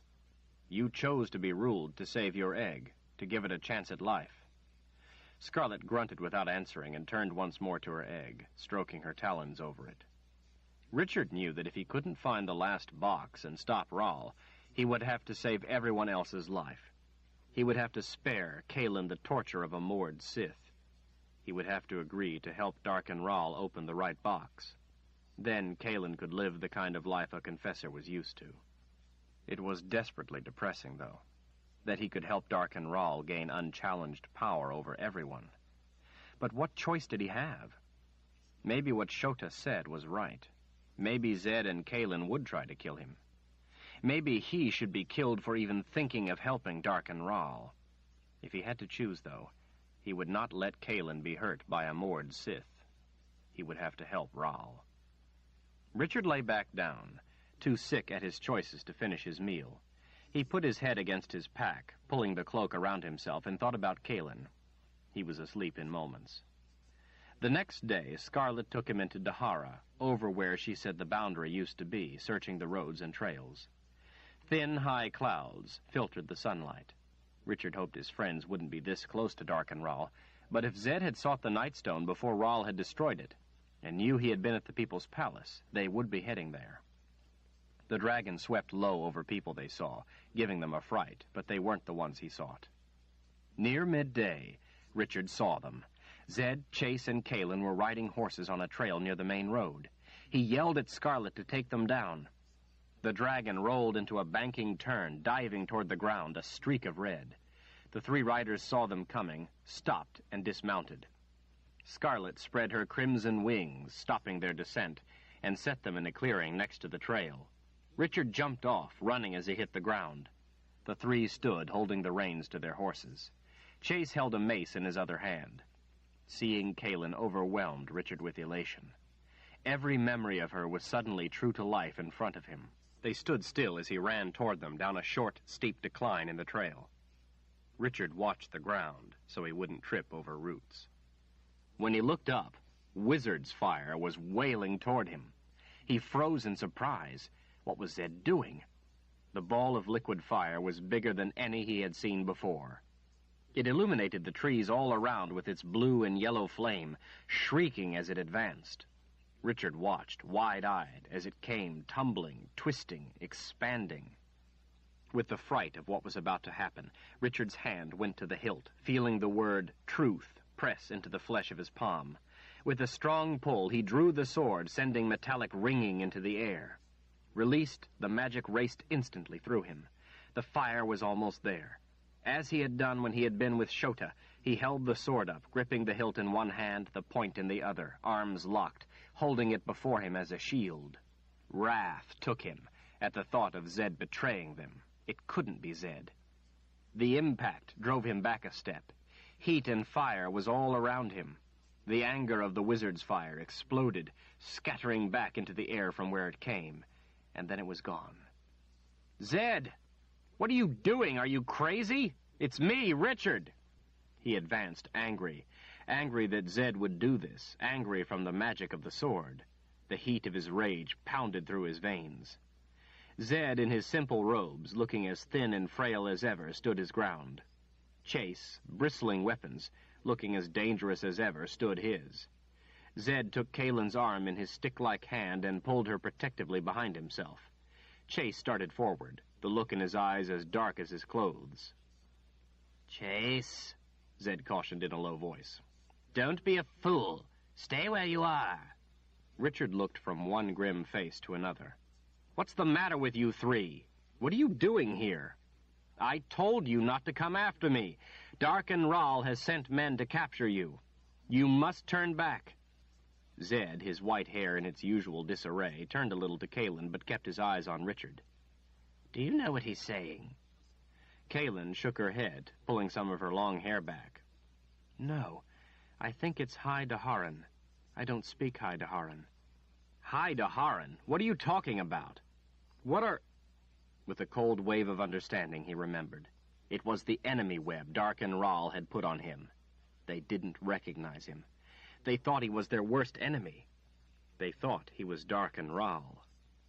Another thought came to him. Bumps ran up his arms to the back of his neck. Zed, at least, thought he was Darken Rahl and had used wizard's fire against him. Zed wasn't the traitor. That left only Kaelin. Could it be she saw him for who he really was? Choked with fear at the thought, he advanced toward her as his stare locked on her green eyes. Kaelin's back stiffened, her hands at her sides, her head held up. Richard recognized the stance. It was one of warning. Serious warning. He knew what her touch would do to him. He remembered Shota's warning that he might beat Zed, but that Kaelin would not fail. Zed tried to stay between them. Richard hardly noticed him as he pushed the old man out of the way. Zed came up behind him and put his thin fingers on the back of Richard's neck. They gave a pain something like the Aegil had given. Fire burned through the nerves of his arms and all the way down his legs. Before all the time spent at the mercy of Denna, the wizard's fingers would have paralyzed him with pain. But Denna had spent a long time training him, forcing him to tolerate pain, to deal with this much and more. Zed was a match for what Denna had been able to do, but Richard pulled resolve from deep within himself and put the pain from his mind, letting the anger of the sword take its place. He gave Zed a look of warning. The wizard didn't back off. Richard gave him another shove. He pushed harder than he intended to, and Zed tumbled to the ground. Kaelin stood frozen in front of him. Who do you see me as? The Seeker whispered. Darken Rahl or Richard? She trembled slightly, seemingly unable to move. Richard's eye was caught by something. His view flicked down for an instant, and he saw that he had the sword point at her throat, at the hollow of her neck. He hadn't been aware of putting it there. It was as if the magic had taken it there of its own accord. But he knew that wasn't true. He had put it there. That was why she was trembling. A drop of blood grew against her skin under the sword's point. If she was the traitor, he had to kill her. The blade had turned white. So had Kaelin's face. "Who do you see?" he whispered again. What have you done to Richard? Her whisper was ragged with rage. If you have harmed him, I swear I will kill you. He remembered the way she had kissed him. It was not the kiss of a traitor. It was a kiss of love. He realized there was no way he could kill her, even if his fear was true. But he knew now it wasn't. With tears in his eyes, he slid the sword into its scabbard. "I'm sorry, Kaelin. May the good spirits forgive me for what I almost did. I know you can't understand me, but I'm sorry. Darken Rahl is using the wizard's first rule on me, trying to turn us against one another. He is trying to make me believe a lie. And I almost did. I know you and Zed would never betray me. Forgive me for thinking it." What do you want? Zed asked. We can't understand you. "Zed." He ran his fingers through his hair in frustration. "How can I make you understand?" He grabbed the wizard's robes in his fists. "Zed, where's the box? I have to have the box before Rahl finds it. We can't let him get it." Zed frowned. Richard knew this was doing no good. None of them could understand him. He went to the horses and started searching through the packs. Look all you want. You'll never find it, the wizard smiled. We don't have the box. You are going to die in 4 days. Richard sensed something move behind him. He spun around. Chase had the mace raised. A stream of fire shot past between them. Scarlet kept the fire up until Chase stepped back. "Some friends you have," the dragon grumbled. "Dark and Rawl put a wizard's web on me. They don't recognize me."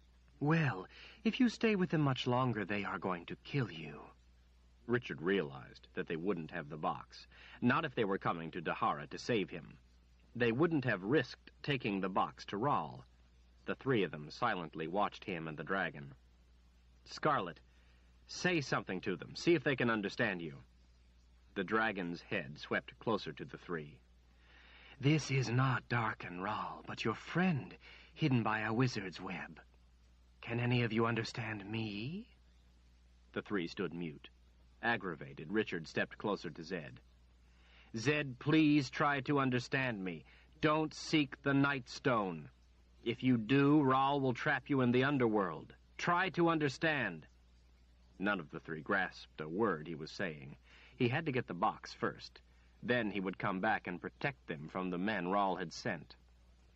Reluctantly, he climbed back up onto Scarlet. She kept a wary eye to the three, puffing a little smoke and flame in warning. Richard wanted desperately to stay with Kaelin, but he couldn't. He had to get the box first. "Let's get out of here. We have to go find my brother." With a roar of flame, warning the three to stay back, Scarlet took to the air. Richard held her spikes tight. Her red scaled neck stretched out as she climbed into the sky among the drifting white clouds, weaving between them. He watched his three friends, watching back until he could see them no more. He felt desperately helpless. He wished he could have seen Kaelin smile just once. "Now what?" Scarlet asked over her shoulder. "We have to find my brother. He should be with an army of about 1,000 men, somewhere between here and the Rang Shada. They shouldn't be as hard to find." "They couldn't understand my words. The web must affect me too, since I'm with you. It must be a web for people, not dragons, for I see the truth. If these three wanted to kill you because of a wizard's web, surely the others will too. I can't protect you against 1,000 men." "I have to try. I'll think of something. Michael is my brother. I'll think of a way to make him see the truth. He's on his way with the army to help me. I need his help very badly." Since an army would be easier to spot, they flew high to see more ground. Scarlet made gentle, sweeping turns among the immense, cottony clouds. Richard hadn't realized how big clouds really were when viewed this close. As some of them gathered, it was like being in a wonderland of white mountains and valleys. The dragons skimmed under their dark bases, sometimes passing through a damp wisp that hung down, her head disappearing in the whiteness at the end of her neck. The tips of her wings vanishing too. The size of the clouds made even Scarlet seem small and insignificant. They searched for hours without seeing any sign of an army. Richard was getting so used to flying he didn't have to hold on to Scarlet's spikes all the time. He leaned back against two of them, letting his body relax while he looked at the landscape below. As they flew, Richard thought about what he could do to convince Michael of who he was. Michael would have the box. That had to be where Zed had left it. Zed would have hidden it from Rawl with magic and let the army protect it. He had to think of a way to show Michael who he was. Once he had the box, he would have Scarlet fly it up to her cave with her egg. There it would be safe from Rawl. Then he could go back to Kaelin and protect her from Rawl's men. Maybe he could have Scarlet fly her to the cave, too. She would be safe from the men there. 3.5 days, and then Dark and Rawl would die. Then Kaelin would be safe for sure. Forever. Then he would go back to Westland. Be finished with the magic. Be finished with Kaelin. The thought of never seeing her again made him weak with pain. Late in the afternoon, Scarlet spotted the army. She was better at seeing things from this height than he. They were still a long way off, and Richard had to stare a while. At first, he saw only a wispy column of dust. Then he saw the ranks moving along a road. "Well, what's your plan? What do you want to do?" she called back to him. "Do you think you could land us ahead of them without letting them see us?" A big yellow eye frowned back at him. "I'm a red dragon. I could land us in the middle of them and they wouldn't see me if I didn't want them to. How close do you want to be to them?" "I don't want them to see me. I have to get to Michael without his men seeing me. I need to avoid trouble." Richard thought a moment. "Set us down a few hours' march ahead of them. Let them come to us. It'll be dark soon. Then I can get to Michael." Scarlet held her wings spread, gliding in a spiral toward hills ahead of the advancing army. She came down behind some of the higher ground, flew up the valleys, keeping out of sight of the road, and landed in a small clearing of long brown grass. Her bright red scales, glossy and lustrous, stood out in the late afternoon light. Richard slid off her shoulder. Her head came around. "What now?" "I want to wait until dark, until they set up camp for the night. After they eat, I'll be able to sneak into Michael's tent and talk to him alone. I'll think of a way to convince him of who I really am." The dragon grumbled, looked up at the sky and toward the road. Her head swung back around, tilting, a big yellow eye peering at him. "It will be dark soon. I must return to my egg. It needs to be warmed." "I understand, Scarlet." Richard let out a deep breath, thinking. "Come back for me in the morning. I'll wait for you in this field at sunrise." Scarlet looked up at the sky. "Clouds are gathering." Her head came back down. "If there are clouds, I can't fly in them." "Why?" She grunted, a puff of smoke rising from her nostrils. "Because clouds have rocks in them." Richard frowned. "Rocks?" Her tail swished impatiently. "The clouds hide things. It's like fog you can't see. When you can't see, you run into things like hills and mountains. I may be strong, but running into rock when I'm flying would break my neck. If the cloud bottoms are high enough, I can fly under them. If the tops are low enough, I can fly over them. But then I won't be able to see the ground. I won't be able to find you. What if there are clouds and I can't find you, or what if something else goes wrong?" Richard rested his hand on the hilt of his sword, looking off toward the road. "If anything goes wrong, I'll have to go back to my other 3 friends. I'll try to stick to the main road so you will be able to see me." Richard swallowed hard. "If all else fails, I will have to go back to the People's Palace. Please, Scarlet, if I can't stop Rahl with what I do here, I must be in the People's Palace 3 days from tomorrow." "Not much time." "I know." 3 days from tomorrow, and then I'm done with you." Richard smiled. "That's our bargain." Scarlet peered up once more. "I don't like the look of the sky. Good luck, Richard Cypher. I will return in the morning." She took a little run and lifted into the air. Richard watched her circle around him once, low, then fly off, getting smaller, disappearing between hills. A memory struck him. The memory of having seen her before. It had been the day he had first met Kaylin, right after the snake vine had bit him. He had seen her fly overhead, just as she had done now, and disappear behind hills. He wondered what she had been doing in Westland that day.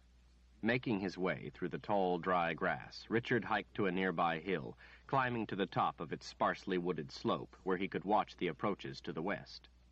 He found a well-hidden nook in the brush, made himself comfortable, and took out some dried meat and fruit. He found he even had a few apples left.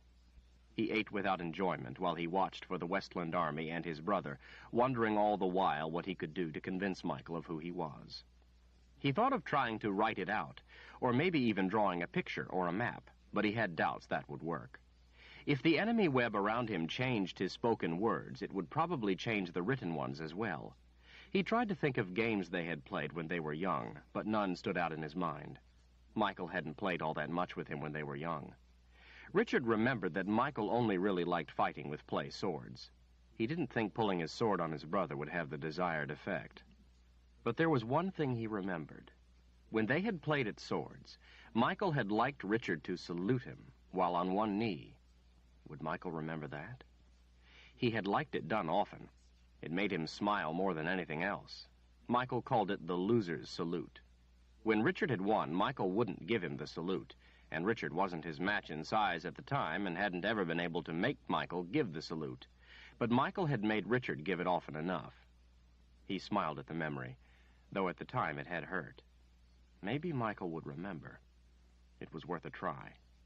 Before dark came, Richard heard the sound of the horses coming, the sound of gear clattering, leather creaking, metal rattling, the sound of a lot of men on the move. About 50 well-armed horsemen rode past at a quick pace, raising dust and kicking up dirt. He saw Michael dressed in white at their lead.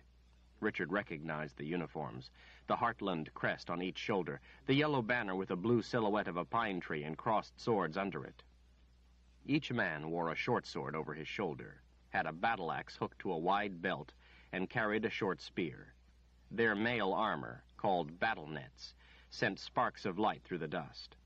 These were not regular Westland soldiers. These were Michael's personal guards. Where was the army? From the air, he had seen all of them together, horsemen and foot soldiers. These horses were moving too fast for foot soldiers at a march to keep up. Richard stood after they passed, looking back up the road to see if the others were to follow. No one else came. At first worried at what this could mean, he relaxed, smiled when it came to him. Zed, Chase, and Kalin had left the box with Michael and told him they were going to Dahara, going after Richard. Michael probably couldn't wait any longer and was going himself to help. The foot soldiers couldn't keep up the pace needed to reach the People's Palace in time, so Michael had taken his personal guard and ridden on ahead, leaving the rest to catch up when they could. 50 men, even Michael's personal guard, tough as they were still not many if they ran into a good-sized force of Rawl's men. Richard guessed that Michael was putting his heart above his head. Richard didn't catch them until well after dark. They had ridden hard and stopped late. They had gotten farther ahead of him than he had expected, and it was well past dinner when he finally reached their camp. The horses had been tended to and picketed for the night. Some men were already in their bedrolls. Guards were posted, and hard to spot in the dark, but Richard knew where to expect them as he looked down from a hilltop watching the camp's small fires. It was a dark night. Clouds hid the moon. He worked his way carefully down the hill, creeping silently between the guards. Richard was in his element. It was easy for him.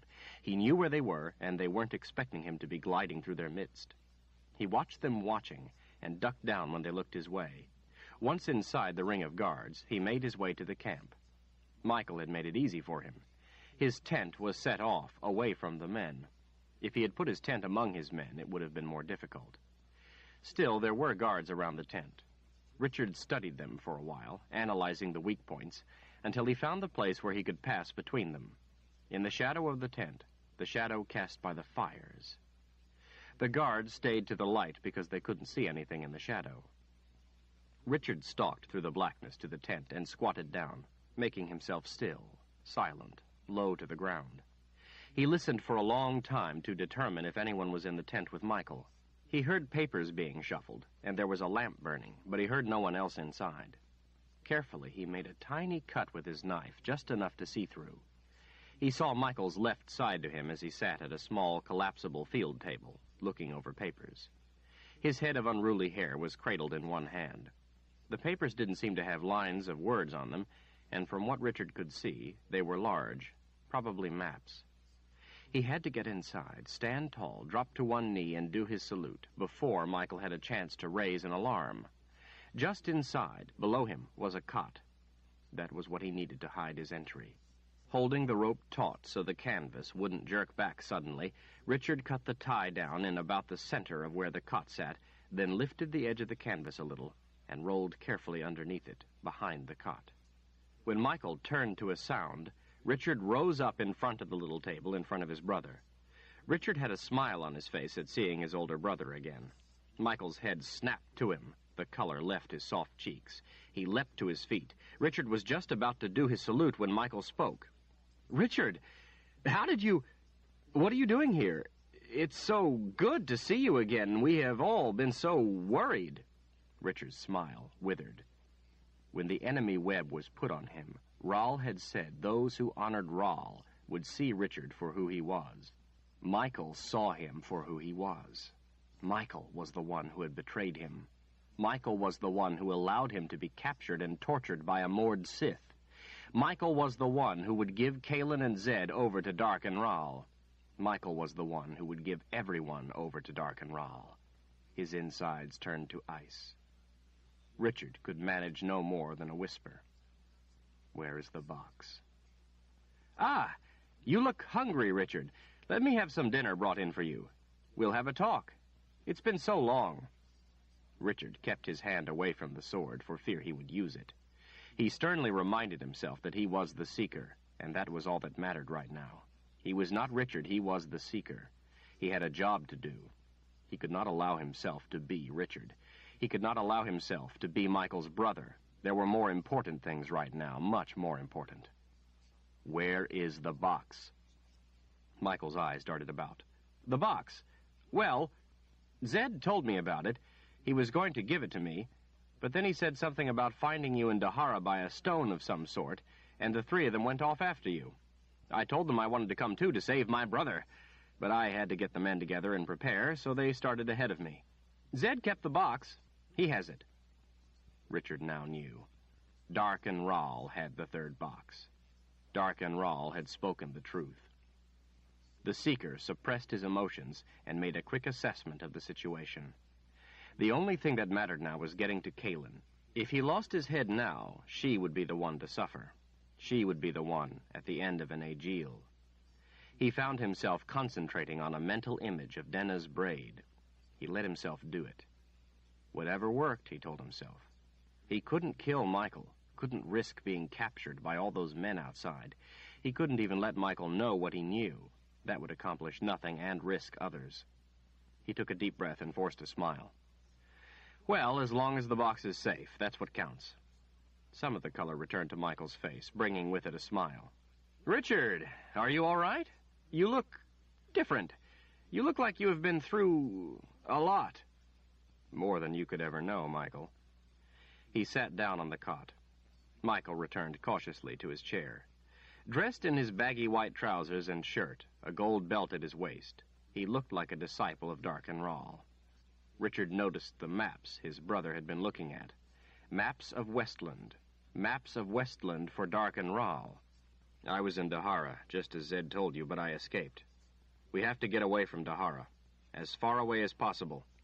I must go get the others before they go there looking for me. You can take your men back now. Take the army back and protect Westland. Thank you, Michael, for coming to help me. His brother's smile widened. You're my brother.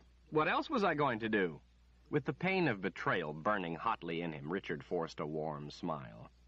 In some ways, this was worse than if the traitor had been Kaylin. He had grown up with Michael. They were brothers, and had shared a good portion of their lives. He had always admired Michael, always supported him, given him his unconditional love. He remembered bragging to other boys about his older brother. Michael, I need a horse. I must be on my way. Right now. We'll all go with you, me and my men. His grin widened. Now that we're back together, I don't want to lose sight of you again. Richard jumped to his feet. No! He calmed his voice. You know me. I'm used to being alone in the woods. It's what I do best. You would only slow me down. I don't have the time now. Michael stood, his eyes shifting to the tent's opening. I'll not hear of it. We are... No, you are first counselor of Westland. That is your first responsibility, not watching after your little brother. Please, Michael, take the army back to Westland. I'll be fine. Michael rubbed his chin. Well, I guess you're right. We were only going to Dahara to help you, of course, and now that you're safe... Thank you for coming to help me, Michael. I'll get my own horse. You go back to your work. Richard felt like the biggest fool that had ever lived. He should have known. He should have figured it out a long time ago. He remembered the speech Michael had given about fire being the enemy of the people. He should have known from that, if nothing else. Kaylin had tried to warn him that first night. Her suspicions that Michael was on Rahl's side were correct. If only he had listened to his head instead of his heart. Wizard's first rule.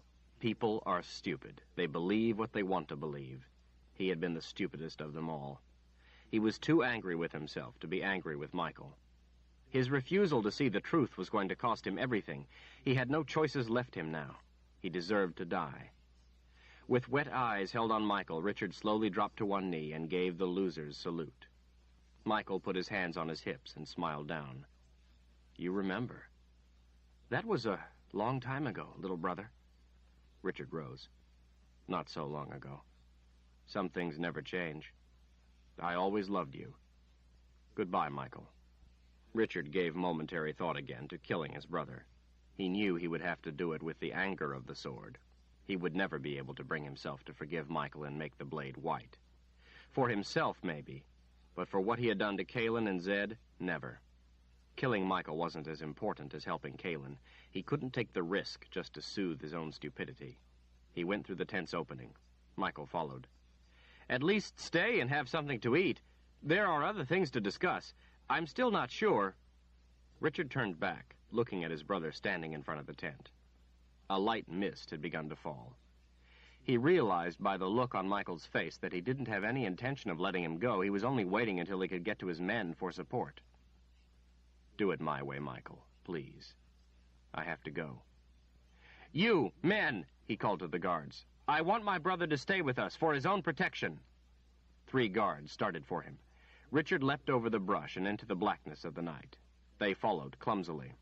These were not woodsmen, they were soldiers. Richard didn't want to have to kill them. They were Westlanders. He slipped through the darkness while the camp came to life with the sound of orders being yelled. He heard Michael yelling for them to stop him, but not to kill him. Of course not. He wanted to hand Richard over to Dark and Rahl personally. Richard made his way around the camp to the horses, slipping between the guards. He cut all the lead lines, then mounted one bareback. He yelled and kicked and slapped at the others. They bolted in panic. Men and horses ran in every direction. He put his heels to his horse. The sound of frantic voices faded behind him. His face was wet with mist and tears as he ran his horse into the blackness. Chapter 47. Zed lay awake in the early dawn light, his mind filled with troubling thoughts. Clouds had gathered during the night, and it looked to be a wet journey ahead. Kalin lay on her side, facing toward him, close to him, breathing slowly in a deep sleep. Chase was off somewhere on watch. The world was coming apart, and he felt helpless, a leaf in the wind. He thought that somehow, being a wizard after all these years, he should have some control of events. Yet he was hardly more than a bystander, watching others being hurt, killed, while he tried to guide those who could make a difference, to do what needed to be done. As a wizard of the First Order, he knew better than to go to Dahara, and yet what else could he do? He had to go if there was any chance of rescuing Richard. In 3 days it would be the first day of winter. Dark and Rahl had only 2 boxes. He was going to die. If they didn't get Richard out of there, Dark and Rahl would kill him first. He thought again of the encounter with Dark and Rahl the day before. Try as he might, he couldn't understand it. It was bizarre in the extreme. Rahl had obviously been frantic to find the box, so frantic that he didn't kill him when he had the chance. The wizard who had killed his father, the one he had been searching for, and when he found him, he did nothing. But his other behavior defied sense. The sight of him wearing Richard's sword gave Zed chills. Why would Dark and Rahl, master of the magic of both worlds, be wearing the Sword of Truth? More to the point, what had he done to Richard to get the sword from him? The most disturbing behavior had been when he held the sword to Kalin. Zed had never felt more helpless in his life. It was stupid to try to use wizard's pain on him. Those with the gift, and who had survived the test of pain, could survive the touch. But what was he to do? To see Dark and Rahl holding the Sword of Truth at her throat gave him pain, the worst kind of pain. For a moment, he had been as sure Rahl was going to kill her, and then the next moment, before Zed had a chance to do anything, futile as it would have been, Rahl got tears in his eyes and put the sword away. Why would Dark and Rahl bother to use the sword if he wanted to kill her, or any of them for that matter? He could kill any of them with a snap of his fingers. Why would he want to use the sword? And why then stop? Worse, though, was that he had made the blade turn white. When Zed had seen that, he had almost parted company with his skin. The prophecy spoke of the one who would turn the Sword of Truth white, spoke with great caution. That it would be Dark and Rahl gave him a fright to his very core. That it might have been Richard who would turn the sword white had caused him a dread all its own. But for it to be Rahl... The veil, the prophecies called it. The veil between the world of life and the underworld. If the veil was torn by the magic of Orden through an agent, the prophecies foretold, only the one who had turned the Sword of Truth white could restore it. Unless he was able to, the underworld would be loosed on the world of the living. The word agent had terrible significance that worried Zed greatly. It could mean that Dark and Rahl was not acting on his own, but was an agent of the underworld. That he had gained mastery of the subtractive magic, the underworld magic, implied that he was. It also implied that even if Rahl failed and was killed, the magic of Orden would still tear the veil. Zed tried not to think of what these prophecies meant. The idea of the underworld being loosed made his throat clench shut. Better for him to be dead first. Better for everyone to be dead first. Zed rolled his head to the side, watching Kaelin sleep. The mother confessor. The last of the ones created by the old wizards. His heart ached for her pain. Ached because he hadn't been able to help her when Rahl held the sword at her throat. Ached for what she felt for Richard and for what he couldn't tell her. If only it had not been Richard. Anyone but Richard. Nothing was ever easy. Zed sat up in a rush. Something was wrong. It was too light out for Chase not to be back. With a finger to Kaelin's forehead, Zed brought her wide awake. Kaelin reflected his worry in her face. "What is it?" she whispered. Zed sat still, feeling for life around him. "Chase isn't back, and he should be." She looked about. Maybe he fell asleep. Zed lifted an eyebrow. "Well, maybe there is a good reason. Maybe it's nothing." "Our horses are gone." Kaelin came to her feet, checking her knife. "Can you sense where he is?" Zed flinched. "There are others about. Others touched by the underworld." He jumped to his feet. As he did, Chase, having been pushed, stumbled and fell face first into the camp. His arms were tied securely behind his back, and there was blood on him, a lot of blood. He groaned in the dirt. Zed felt the presence of men around him. 4 men. He recoiled at what he felt of them. The big man who had pushed Chase stepped forward. His short blonde hair stood up in spikes, and a black streak ran back through it. His cold eyes, his smile, sent a chill through the wizard. Kaelin was in a half-crouch. "Demenas," she hissed.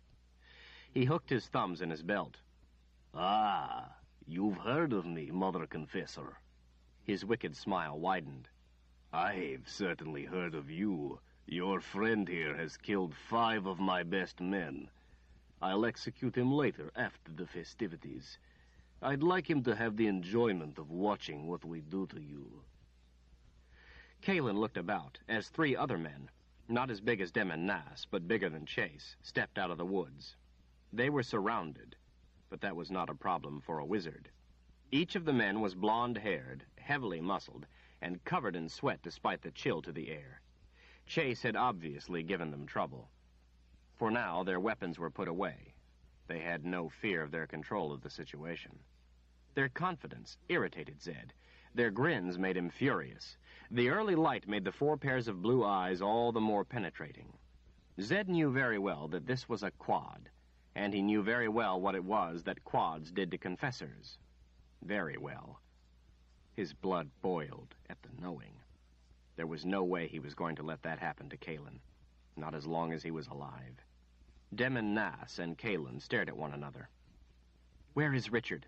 What has Rahl done with him?" she demanded. "Who?" She gritted her teeth. "The Seeker." Demon smiled. "Well, now, that is Master Rahl's and my business, not yours."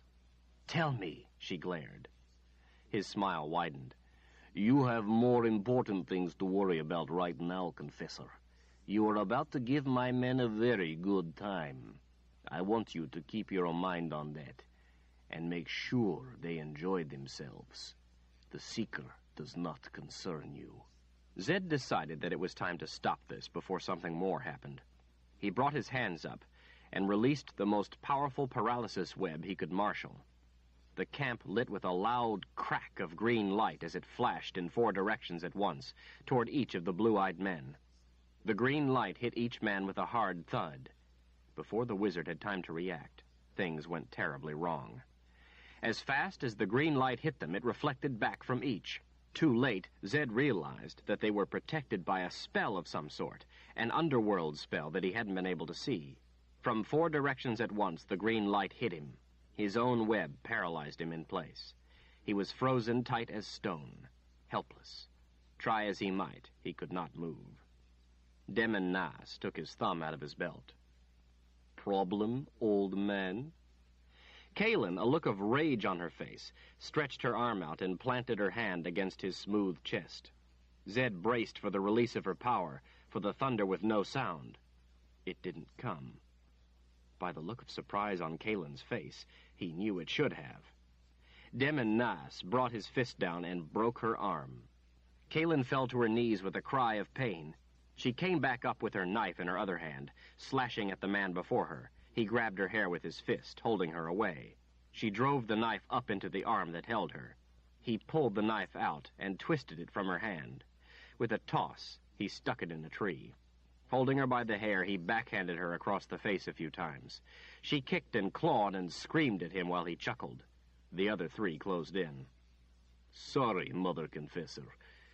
I'm afraid you're not my type, but not to worry.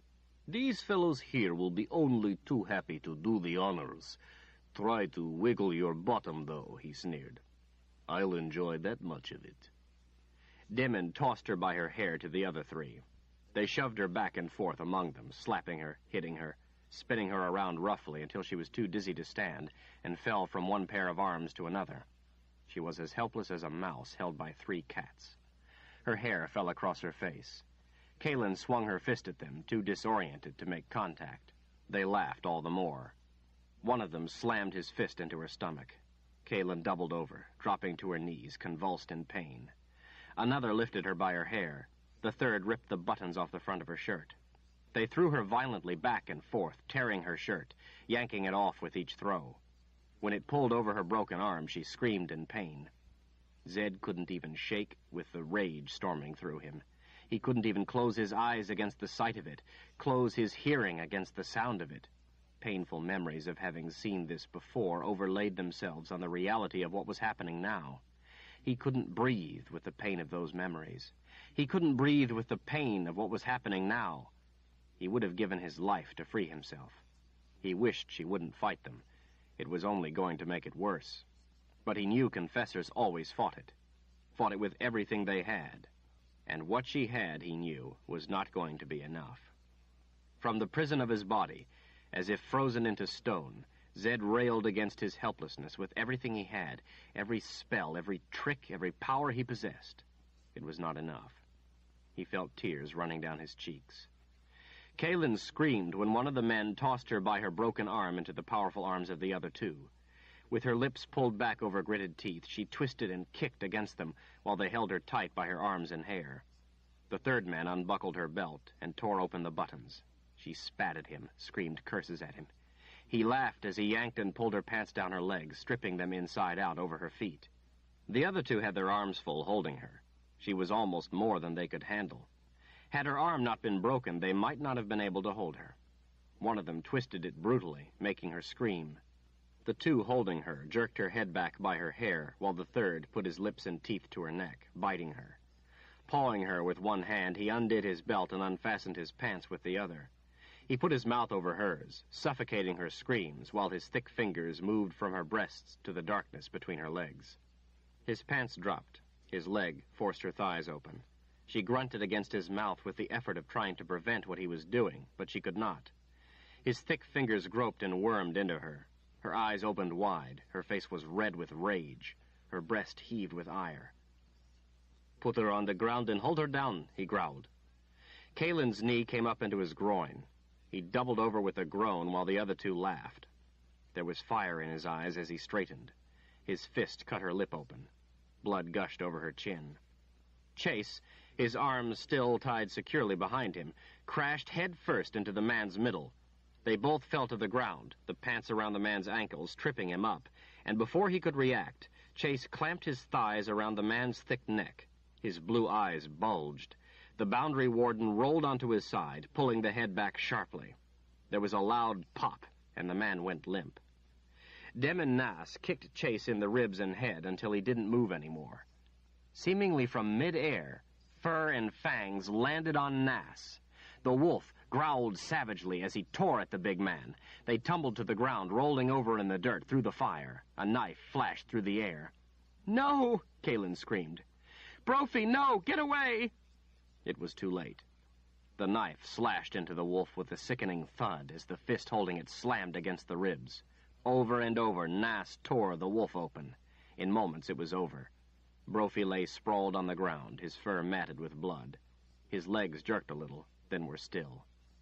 Kaelin hung by her arms and hair, crying and sobbing the wolf's name. Nas came to his feet, panting from the effort of the short but fierce fight. Blood ran from wounds on his chest and arm. Anger flared in his eyes. "Make her pay," he hissed to the two men holding her. "Do her good." Kaelin struggled and twisted against them. "What's the matter, Demon?" she screamed. "Not man enough to do it yourself? Have to have real men do it for you?" "Please, Kaelin," Zed begged silently in his mind. "Please keep your mouth shut. Please don't say anything else." Nas's face heated to red. His chest heaved. He glared at her. "At least these are real men. At least they have what it takes to handle a woman. You probably don't. You only have enough for little boys." "What's the matter, little boy? Afraid to show a real woman what you have? I'll be laughing at you while real men do what you can't." Nas took a step closer, his teeth gritted. "Shut up, bitch." She spat in his face. "That's what your father would do if he knew you couldn't handle a woman. You're a disgrace to your father's name." Zed wondered if Kaelin had lost her mind. He had absolutely no idea why she was doing this. If she wanted to provoke Nas to do worse, this would do it. Nas looked as if he might explode, but then his face relaxed, his smile returned. He looked around and saw what he wanted. "Over there," he pointed. "Hold her face down over that log." He put his face close to hers. "You want it from me? All right, bitch, you'll get it from me, but you'll get it my way. Now we'll see how good you can squirm." Kaelin's face was crimson with fury. "I think your talk is all that's big. I think you're going to embarrass yourself. Your men and I will have a good laugh. Once again, they will have to do the job for you." Her mouth spread into a defiant smile. "I'm waiting, little boy. Do it to me like your father did it to you, so we can all have a good laugh, thinking about you on your knees under him. Show me how he did it to you." The veins on his forehead threatened to burst. His eyeballs bulged.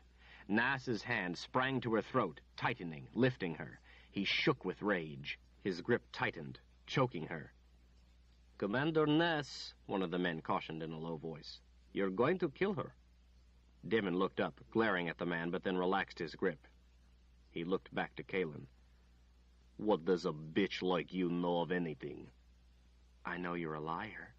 I know your master wouldn't let a little boy like you know what had been done with the Seeker. You know nothing. You couldn't tell me because you don't know. And you're so worthless you couldn't even admit it." So that was it. Zed understood. Kaelin knew she was going to die, and was willing to trade whatever worse Nas could do to her for knowing if Richard was all right. She didn't want to die without knowing if he was safe. The enormity of what was happening made tears roll down Zed's face. He heard Chase stir at his feet. Nas released her throat and motioned to the two men to let go of her. In a sudden burst, he struck her with his fist. She landed flat on her back. He leaned over, lifting her by her hair as if she weighed nothing. "You know nothing. Your fist says it all." "Your master might tell your father," she sneered, "but he wouldn't tell your father's little girl anything." All right, I'll tell you. It will make it more fun when I'm on you, to have you know what we do to little pests like the Seeker. Then maybe you'll understand you waste your time fighting us." Kaelin stood naked in front of him, her face red with anger. She was not a small woman, but she looked small in front of Demon Nas. She breathed hard as she waited, one fist at her side, the other arm hanging limp, blood down the front of her. "Almost a month ago, an artist drew a spell so the Seeker could be captured. He killed the artist, but he was captured anyway. Captured by a Mord Sith." The color drained from Kaelin's face. She turned white as a lily. Zed felt as if he had been stabbed through the heart. If it had been possible, he would have collapsed to the ground in agony. "No," she whispered, her eyes wide. "Yes," he mocked. "And a particularly nasty Mord Sith at that. One by the name of Denna. Even I give this one a wide berth. She is the favorite of Master Rahl because of her," he grinned, "talents. From what I have heard, She outdid herself on the Seeker. I even saw her myself one day at dinner, covered from head to foot with his blood." Kaelin shook slightly, her eyes wet, and Zed was sure she turned even whiter. "But he is still alive," she whispered in a broken voice. Demon gave a self-satisfied smile, happy with the telling at seeing her reaction. "As a matter of fact, Mother Confessor, the last I saw of the Seeker, he was on his knees in front of Master Rahl, with Denna's Aegil at the back of his head. I don't think he even knew his own name. Master Rahl wasn't happy at the time. When Master Rahl is unhappy, people always die. From what Master Rahl said to me when I left, I'm sure the Seeker never rose from his knees. His corpse is rotten by now." Zed wept that he couldn't comfort her, that she couldn't comfort him. Kaelin went dead calm. Her arms rose slowly into the air, her fists to the sky, her head rolled back. She let out an unearthly scream. It went through Zed like 1,000 needles of ice. It echoed against the hills, through the valleys, against the trees all around, making them vibrate. Zed's breath was taken away. Nass and the other 2 men stumbled back a few paces. If he had not already been frozen to stone, he would be now, at the fear of what she was doing. Kaelin should not be able to do this. She took a deep breath, her fists getting tighter, tears streaming from her face. Kaelin screamed again, long, piercing, otherworldly. The sound avalanched through the air. Pebbles danced on the ground. Water danced in the lakes around. The very air danced and began to move. The men covered their ears. Zed would have, too, had he been able to move. She took another deep breath. Her back arched as she stretched to the sky. The third scream was worse. The magic of it tore through the fabric of the air. Zed felt as if it would pull his body apart. The air began to turn about her, dust rising at its passing. Darkness began to gather, the magic of the scream taking the very light away, pulling the darkness as it was pulling the wind. Light and dark moved around the Mother Confessor as she released ancient magic into the scream. Zed nearly choked with the fear of what she was doing. He had seen this being done only once before, and it came to no good end. She was joining the Confessor's magic, the additive, the love, with its counterpart from the underworld, the subtractive, the hate. Kaelin stood screaming in the center of a maelstrom. The light was sucked to her. Darkness fell all about. Where Zed stood, it was black as night. The only light was around Kaelin, night around day. Lightning tore violently across the blackness of the sky, flashing rapidly in every direction, forking, doubling, over and over until the sky burned. Thunder rolled through the countryside, coalescing into a continuous fury, mixing with the scream, becoming part of it. The ground shook. The scream went beyond sound to something else entirely. All about, the ground cracked open in jagged, ferocious tears. Shafts of violet light shot upward from the cracks. The bluish-purple curtains of light vibrated, danced, and with gathering speed were pulled into the vortex, sucked to Kaelin. She was a glowing form of light in a sea of darkness. She was the only thing in existence. All else was nothingness, devoid even of light. Zed could see nothing but Kaelin. There was a horrific impact to the air all about. In a brief, tremendous flash of light, Zed saw the trees around them suddenly stripped of pine needles, as every one of them was blown back in a cloud of green. A wall of dust and sand hid his face, feeling as if it would take the skin from his bones in its explosive passing. The ferocity of the concussion tore the darkness away. The light was returned. The joining was complete. Zed saw Chase standing next to him, watching, his arms still tied behind his back. Boundary wardens, Zed thought, were tougher than they had a right to be.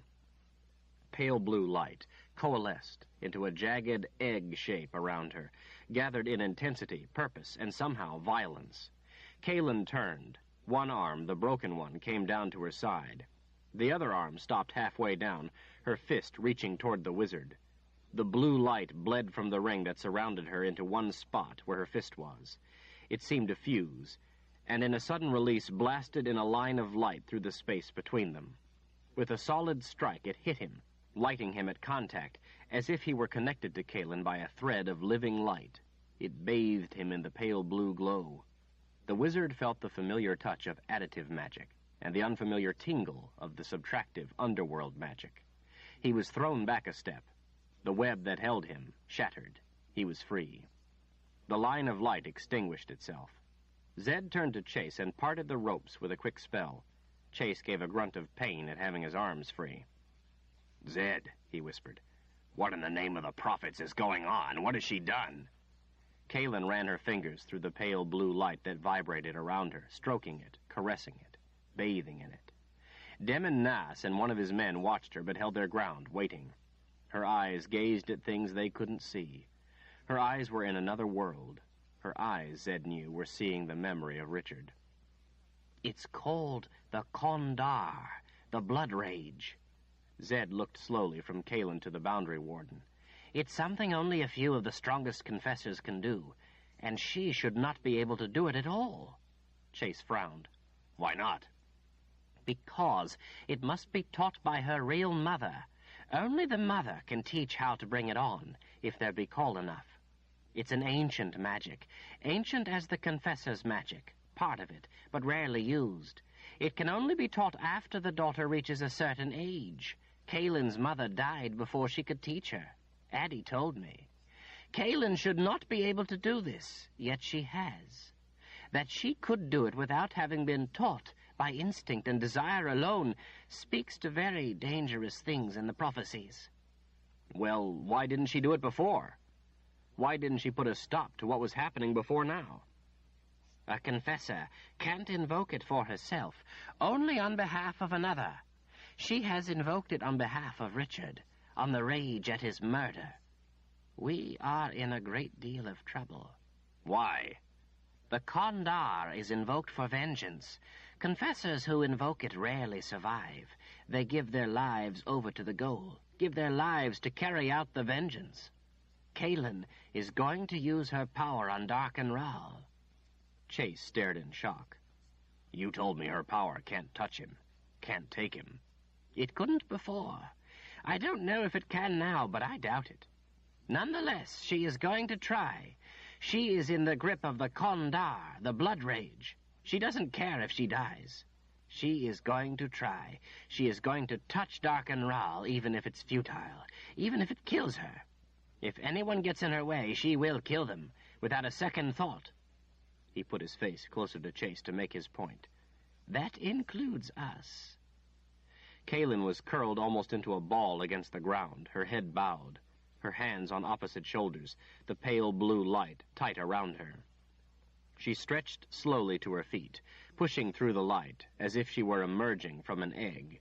She stood naked, blood still throbbing from her wounds. Blood still wet and fresh, dripped from her chin.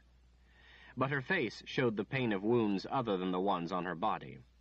And then even that expression was gone, and she showed nothing but a confessor's face. Kalen turned a little to one of the men who had held her. The other one was nowhere to be seen. She calmly lifted a hand toward him. He was a dozen feet away. There was an impact to the air, thunder with no sound. Zed felt the pain in his bones. "Mistress," the man called out as he fell to his knees, "what do you command of me? What do you wish of me?" She regarded him coolly. "I wish for you to die for me, right now." He convulsed and fell over face first into the dirt, dead. Kalen turned and stepped to Demon Nas. He had a smile on his face. His arms were folded. Kalen's broken arm hung at her side. She put her other hand against his chest with a sharp slap. The hand stayed there as their eyes locked together. He towered over her. "Very impressive, bitch. But not only have you used your power, I am also protected by Master Ral's spell. You cannot touch me with your power. You still have a lesson to learn, and I'm going to teach you, as I have never taught anyone before." His hand came up and grabbed her tangled, matted hair. "Bend over." Kalen's face showed no emotion. She said nothing. There was an impact to the air, thunder with no sound. Again, Zed felt the ache of it in his bones. Demon Nass's eyes went wide. His mouth fell open. "Mistress," he whispered. Chase leaned over. How did she do that? She wasn't even touching the first one, and confessors can only use their power once, and then must rest and recover it. Not anymore. She is in the Kondar. Stand there and wait, she said to Nass. With graceful smoothness, Kaelin walked to the wizard. She stopped and lifted her broken arm to him. Her eyes had a glaze to them. Fix this for me, please. I need it. Zed took his eyes from hers and looked down at the arm. He reached out and took it gently, speaking softly to distract her mind from the pain while he gripped above and below the break, pulling, setting the bone. She didn't cry out or even flinch. He wondered if she even felt it. Tenderly, his fingers surrounded the damage, letting the warmth of the magic flow into her, taking the cold pain into himself, feeling it, suffering with it, tolerating it with resolve. His breathing stopped momentarily with the sharpness of the hurt. He felt all of her hurt. It mixed with his own pain, threatening to overwhelm him until he was able to put it down at last. He felt the bone knit together and added more magic to protect and strengthen it until it could heal the rest of the way on its own. He removed his hands from her at last, finished. Her green eyes came up to his, and the cold anger in them was frightening. "Thank you," she said softly. "Wait here." She returned to Demon Nass, who stood where he had been told to wait. There were tears in his eyes. "Please, mistress, command me." Kaelin pulled a knife from his belt, ignoring his request. With her other hand, she unfastened the flanged battle mace from its hook. "Take off your pants." She waited until he had pulled them off and stood once more before her. "Kneel." The coldness of her voice sent a shiver through Zed as he watched the big man kneel before her. Chase grabbed a fistful of his robes. "Zed, we have to stop her. She's going to kill him. We need information. Once he tells us what we need to know, then she can do whatever she wants, but not until we question him first." Zed gave him a stern look. "As much as I agree with you, there is nothing we can do. If we interfere, she will kill us. If you take 2 steps toward her, she will kill you before you can take the 3rd. A confessor in the blood rage cannot be reasoned with. It's like trying to reason with a thunderstorm. It will only get you hit by lightning." Chase released the wizard's robes with a frustrated huff and folded his arms in resignation. Kaelin turned the mace around, holding the handle down to Nass. "Hold this for me." He took it and held it at his side. Kaelin kneeled down in front of him close. "Spread your legs," she ordered in an icy voice. She reached down between his legs, gripping him in one hand. He flinched, grimaced. "Don't move," she warned. He became still. "How many of the little boys you've molested have you killed?" "I don't know, mistress. I don't keep count. I've done it for many years, since I was young. I don't always kill them. Most live." "Make a good guess." He thought a moment. "More than 80. Less than 120. Zed could see a glint off the knife as she put it under him. Chase unfolded his arms, stood up straighter, his jaw muscles tightening at hearing what Demon Nass had done. "I'm going to cut these off. When I do, I don't want you to make a sound," she whispered. "Not one sound. Don't even flinch." "Yes, mistress." "Look into my eyes. I wish to see it in your eyes." Her arm with the knife strained and jerked up. The blade came up red. Demon's knuckles around the mace were white. The mother confessor rose to her feet in front of him. "Hold out your hand." Demon held a shaking hand before her. She put the bloody sack in his palm. "Eat them." Chase smiled as he watched. "Good for her," he whispered to no one in particular. "A woman who knows the meaning of justice." She stood before him, watching until he finished. She tossed the knife aside. "Give me the mace." He handed it up. "Mistress, I am losing a lot of blood. I don't know if I can remain upright." "It will displease me greatly if you don't. Just hold on. It won't be long." "Yes, mistress." "Was what you told me about Richard the Seeker true?" "Yes, mistress." Kaelin's voice was deadly calm. "All of it?" Demon thought a moment to be sure. All that I told you, mistress. There is some you did not tell me? Yes, mistress.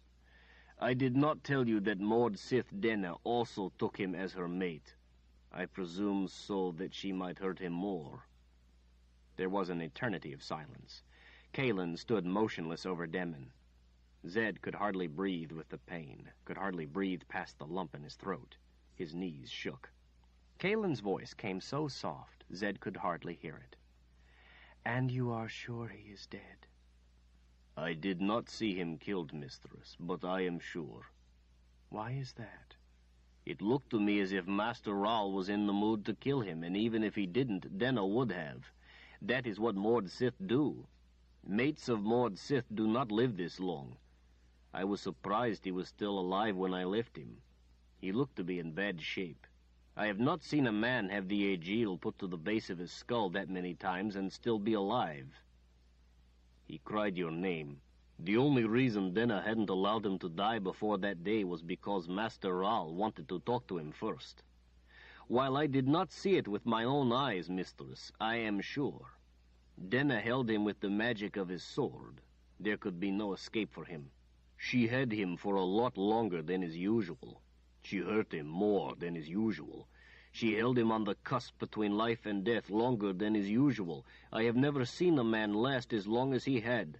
For some reason, Master Rahl wanted the Seeker to suffer a long time, which is why he chose Denna. None enjoy it more than her. None have her talent for prolonging the pain. The others don't know how to keep their pets alive that long. If nothing else, he would be dead now from being the mate of a Maud Sith. He could not have survived until now. Zed sank to his knees, his heart breaking with agony. He cried with the pain. He felt as if his world had ended. He didn't want to go on. He wanted to die. What had he done? How could he have allowed Richard to be pulled into this? Richard, of all people. Now he knew why Rahl hadn't killed him when he had had the chance. He wanted Zed to suffer first. That was the way of a Rahl. Chase squatted down next to him and put his arm around him. "I'm sorry, Zed," he whispered. "Richard was my friend, too. I'm so sorry." "Look at me," Kalen said, the mace held high in both her hands. Nass's eyes came up to hers. She brought the mace down with all her strength. With a sickening sound, it buried in his forehead, stuck solid, tearing from her hands as he went down limp and fluid, as if he had no bones. Zed forced himself to stop crying and come to his feet as she walked toward them, picking up a tin bowl from a pack along the way. She handed the bowl to Chase. "Fill this half full with poison berries from a bloodthroat bush." Chase looked at the bowl, a little confused. "Now?" "Yes." He noticed the warning in Zed's eyes and stiffened. "All right." He turned, starting to leave, but turned back, taking his heavy black cloak off, putting it around her shoulders and covering her nakedness. "Kalen?" He stared at her, finally unable to bring forth the words, and went off to his task. Kalen gazed fixedly, vacantly, at nothing. Zed put his arm around her and sat her down on a bedroll. He retrieved what was left of her shirt, ripping it into strips, which he wet with water from his skin. As she sat without protest, he cleaned the blood off her, applied salve to some of her wounds and magic to others. She endured it without comment. When he finished, he put his fingers under her chin, lifting her eyes to his. Zed spoke softly. "He did not die for nothing, dear one. He found the box. He has saved everyone. Remember him for doing what no other could have." Light mist from the thick clouds that hugged the ground began to dampen their faces. "I will remember only that I love him, and that I could never tell him." Zed closed his eyes against the pain, the burden of being a wizard. Chase returned, offering her the bowl of poison berries. She asked for something to crush them with. With a few quick strokes, Chase whittled a stout stick into a shape that satisfied her, and she went to work.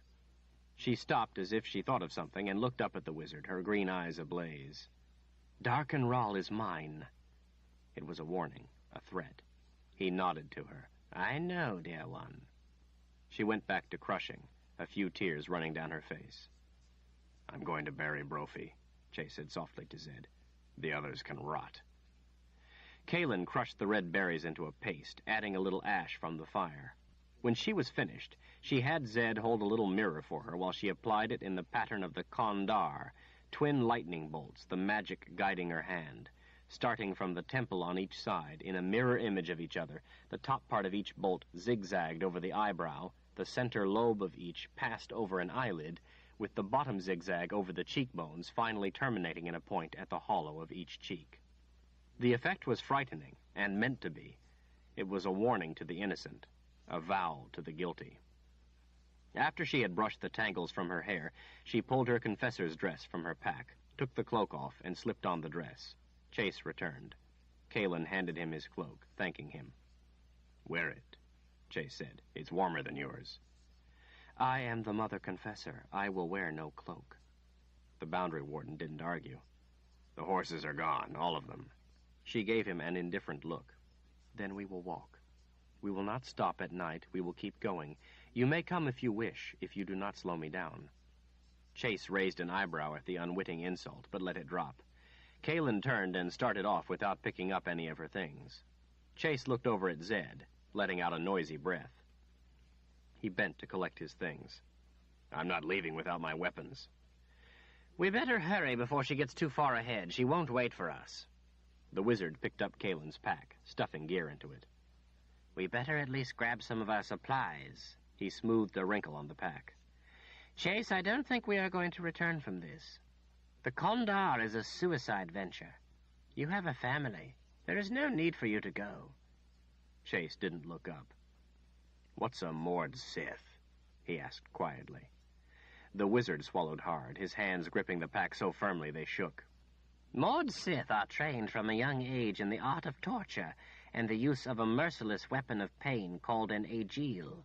That was the red thing hanging from Darken Ral's neck. Mord Sith are used against those with magic. They have the power to take a person's magic and use it against them." Zed's voice broke. "Richard would not have known that. He had no chance. The only purpose in life for a Mord Sith, the only thing they live for, is to torture to death those with magic." Chase rammed a fistful of blanket into the pack. "I'm going." Zed nodded his understanding. "I will be glad for your company." "Are these Mord Sith a danger to us?" "Not to you. You have no magic. And not to wizards. I have protection." "What about Kalen?" Zed shook his head. "A confessor's magic is different from any other. The touch of a confessor's magic is death to a Mord Sith, a very bad death. I saw it once. I don't want to ever see it again." Zed's eyes glided over the bloody mess, thinking of what they had done to Kalen and what they almost did. "I guess," he whispered, "I have seen a lot of things I wish to never see again." As Zed hoisted Kalen's pack to his shoulder, there was an impact to the air, thunder with no sound. They both ran to the trail, ran for Kalen. They had only gone a short distance when they found the last man sprawled across the way where he had lain in wait. His own sword jutted from his chest. Both his hands held the hilt in a death grip. They both kept running until they caught up with her. She strode purposefully along, eyes ahead, disinterested in what was about her. Her confessor's dress flowed and flapped behind her like a flame in wind. Zed had always thought confessors looked beautiful in their dresses, especially the white of the Mother Confessor. But he saw it now for what it really was, battle armor. Chapter 48. Water from the drizzle collecting on Richard's face ran down his nose, hanging in a drip at the end, tickling. He angrily wiped it off. He was so tired that he hardly knew what he was doing anymore. The only thing he knew for sure was that he couldn't find Kalen and Zed and Chase. He had searched relentlessly, going down endless trails and roads back and forth, crisscrossing his way toward the People's Palace, and had not seen a sign of them. There were trails and paths everywhere, and he knew he had searched only a fraction of them. He had stopped only for a few hours at night, mostly to rest the horse, and then he had sometimes searched on foot. Since he had left his brother, the clouds had hung low and thick, limiting visibility. He was furious that they had to come now, when he needed Scarlet more than ever. He felt that everything was conspiring against him, that the fates did indeed work for Darken Ral. Ral would have Kalen by now. It was too late. She must be in the People's Palace by now. He urged the horse up the mountain trail, through stands of big spruce that grew on the steep ground. spongy moss muffled the passing of the horse's hooves. Darkness hid nearly everything.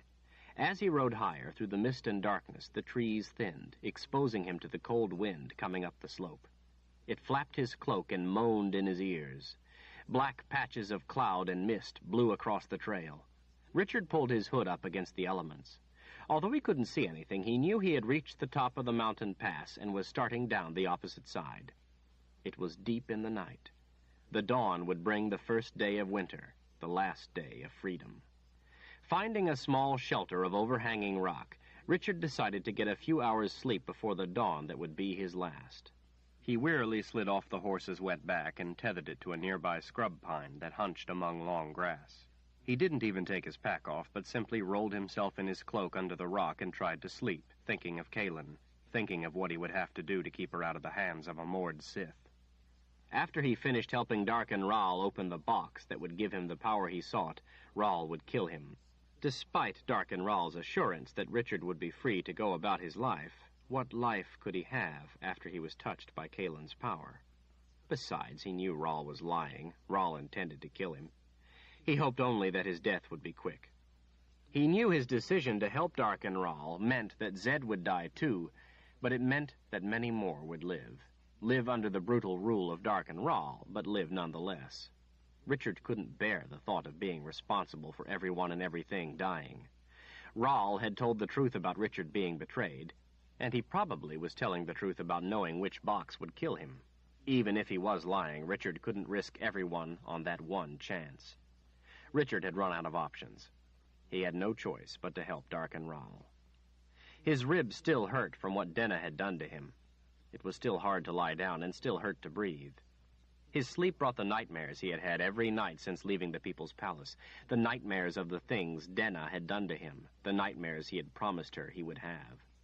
He dreamed of hanging helpless while Denna hurt him, of being powerless to stop her, of never being able to escape.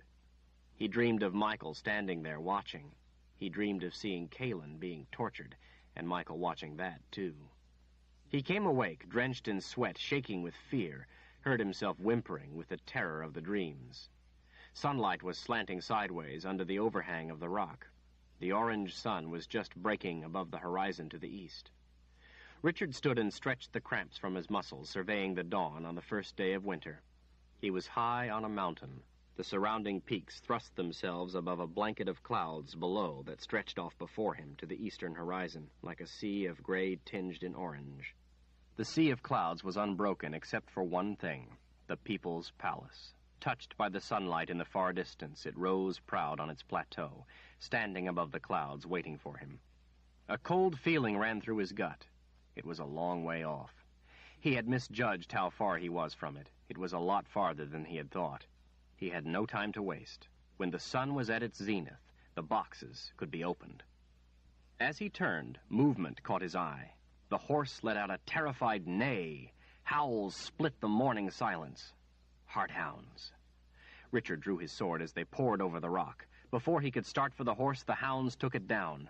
In a dead run, more came for him. Frozen in shock for only an instant, he leapt up onto the rock he had slept under. The hounds, teeth snapping, bounded up the rock toward him. He cut down the first wave, then retreated farther up the rock as more hounds came for him. Richard swung the sword, cutting through them as they advanced, snarling and howling. It was like a sea of tan fur coming for him in waves. Frantically, he slashed and stabbed at them, trying to back away at the same time. Hounds came over the rock behind. He jumped to the side as the two groups crashed together, tearing at each other for the chance to be the first to get at his heart. Richard climbed higher, fighting the beasts back, killing any that got close enough. It was a futile effort, he knew. There were more than he would be able to hold back. He released himself into the anger of the sword's magic, fighting with fury as he advanced into their ranks. He couldn't fail Kaelin, not now. The air seemed filled with yellow teeth, all coming for him. Blood from the killing was everywhere. The world turned to red. And then it turned to flame. Fire erupted all about. Hounds howled in mortal pain. The dragon roared in anger. Scarlet's shadow swept over him. Richard's sword cut through the hounds that came close enough. The air smelled of blood and burning fur. Scarlet's claw gripped him around the middle, lifting him away from the leaping, snapping beasts. Richard panted in exhaustion from the fierce fight as the dragon flew to a clearing on another mountain. She set him gently on the ground and landed. Richard, nearly in tears, threw his arms against her red scales, stroking them, and laid his head against her. "Thank you, my friend. You have saved my life. You have saved many lives. You are a dragon of honor." "I made a bargain, that is all." She snorted a puff of smoke. "Besides, someone has to help you. You can't seem to stay out of trouble on your own." Richard smiled. "You are the most beautiful beast I have ever seen." Still panting as he tried to catch his breath, he pointed to the plateau. "Scarlet, I need to get to the people's palace. Will you take me, please?" "You didn't find your friends? Your brother?" He swallowed the lump in his throat. "My brother has betrayed me. Betrayed me and everyone to Darken Ral. I wish people had half the honor of dragons." Scarlet gave a grumble, vibrating the scales on her throat. "I'm sorry, Richard Cipher. Climb on. I will take you." The dragon made slow, steady strokes of her wings, lifting him above the sea of clouds that covered the Azrith plains, carrying him to the last place in the world he would wish to go, had he a choice. The journey, which would have taken him a good part of the day on a horse, took less than an hour on the dragon.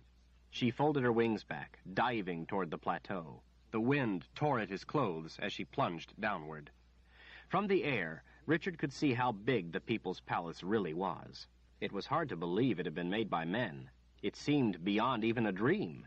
It was like the biggest of cities all melted together into one complex. Scarlet flew once around the plateau, past towers, walls, and roofs. They flashed past in endless variety, making him dizzy. She lifted over the outer wall and swooped down into a vast courtyard, fluttering her wings to stop their descent.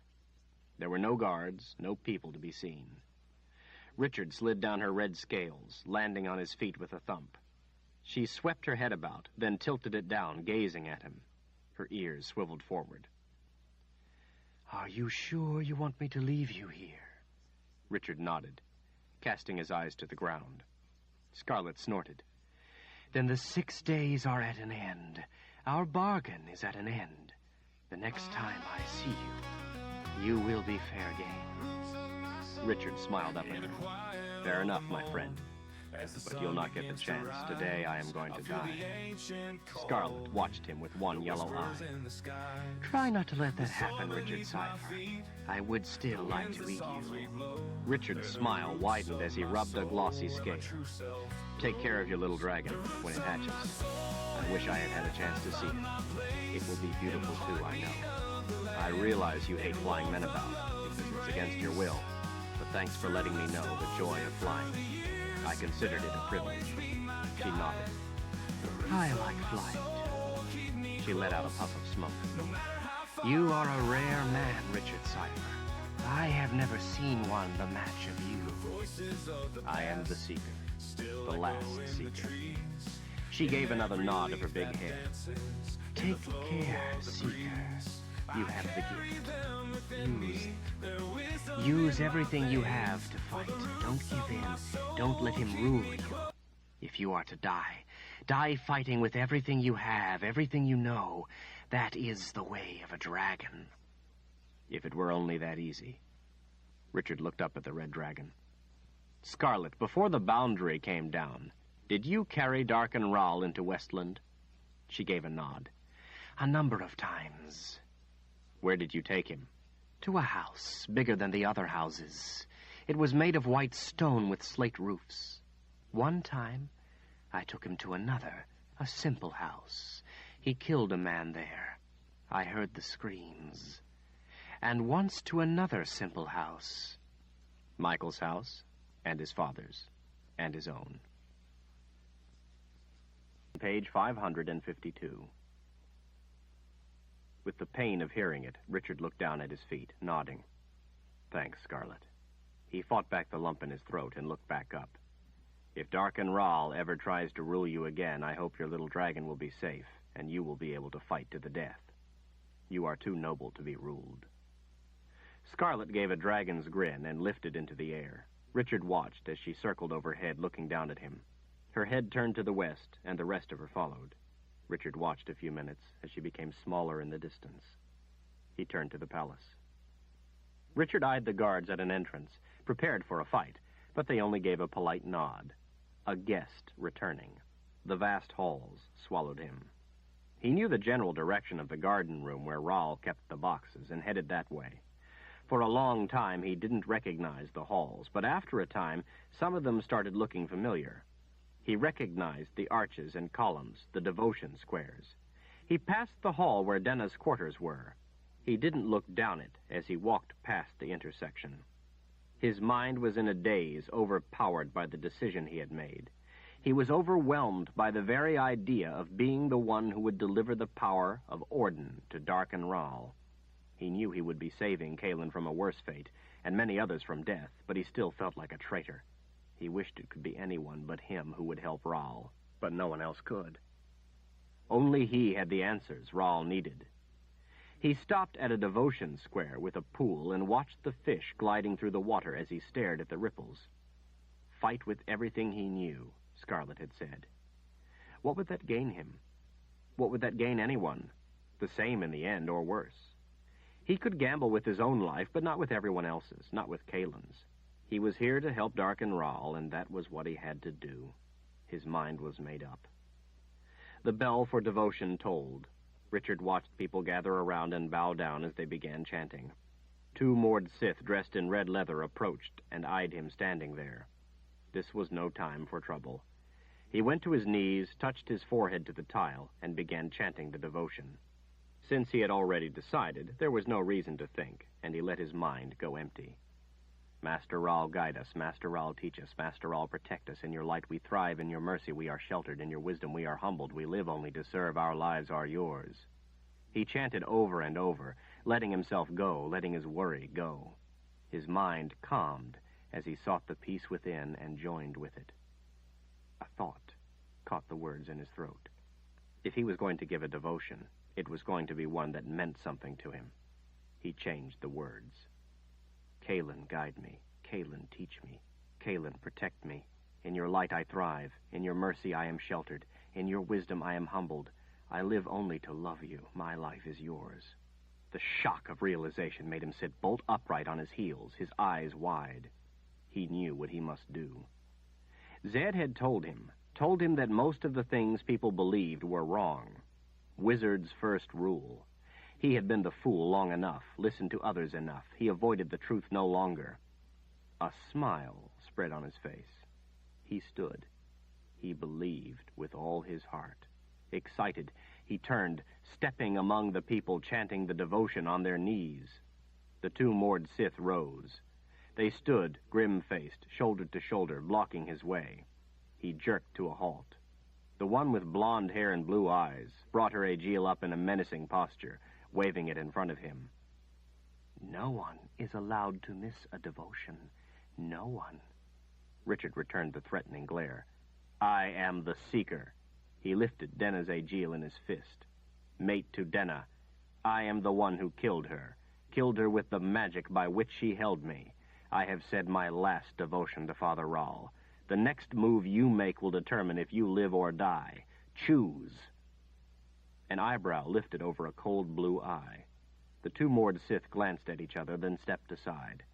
Richard marched off to the Garden of Life to darken Rahl. Zed warily scanned the edges as they ascended the road up the side of the plateau, the surroundings brightening the higher they went. The 3 of them emerged from the fog into mid-morning sunlight. Ahead, a drawbridge began lowering, the catch on the gears clattering as the span lowered across a chasm. Chase loosened the short sword in the scabbard over his shoulder when the lowering bridge revealed a couple of dozen soldiers waiting on the other side. Not one of the soldiers brought a weapon to hand, nor did they move to block the way, but stood at ease to the side, seemingly disinterested in the 3. Kalin gave them no notice as she strode past. Chase did.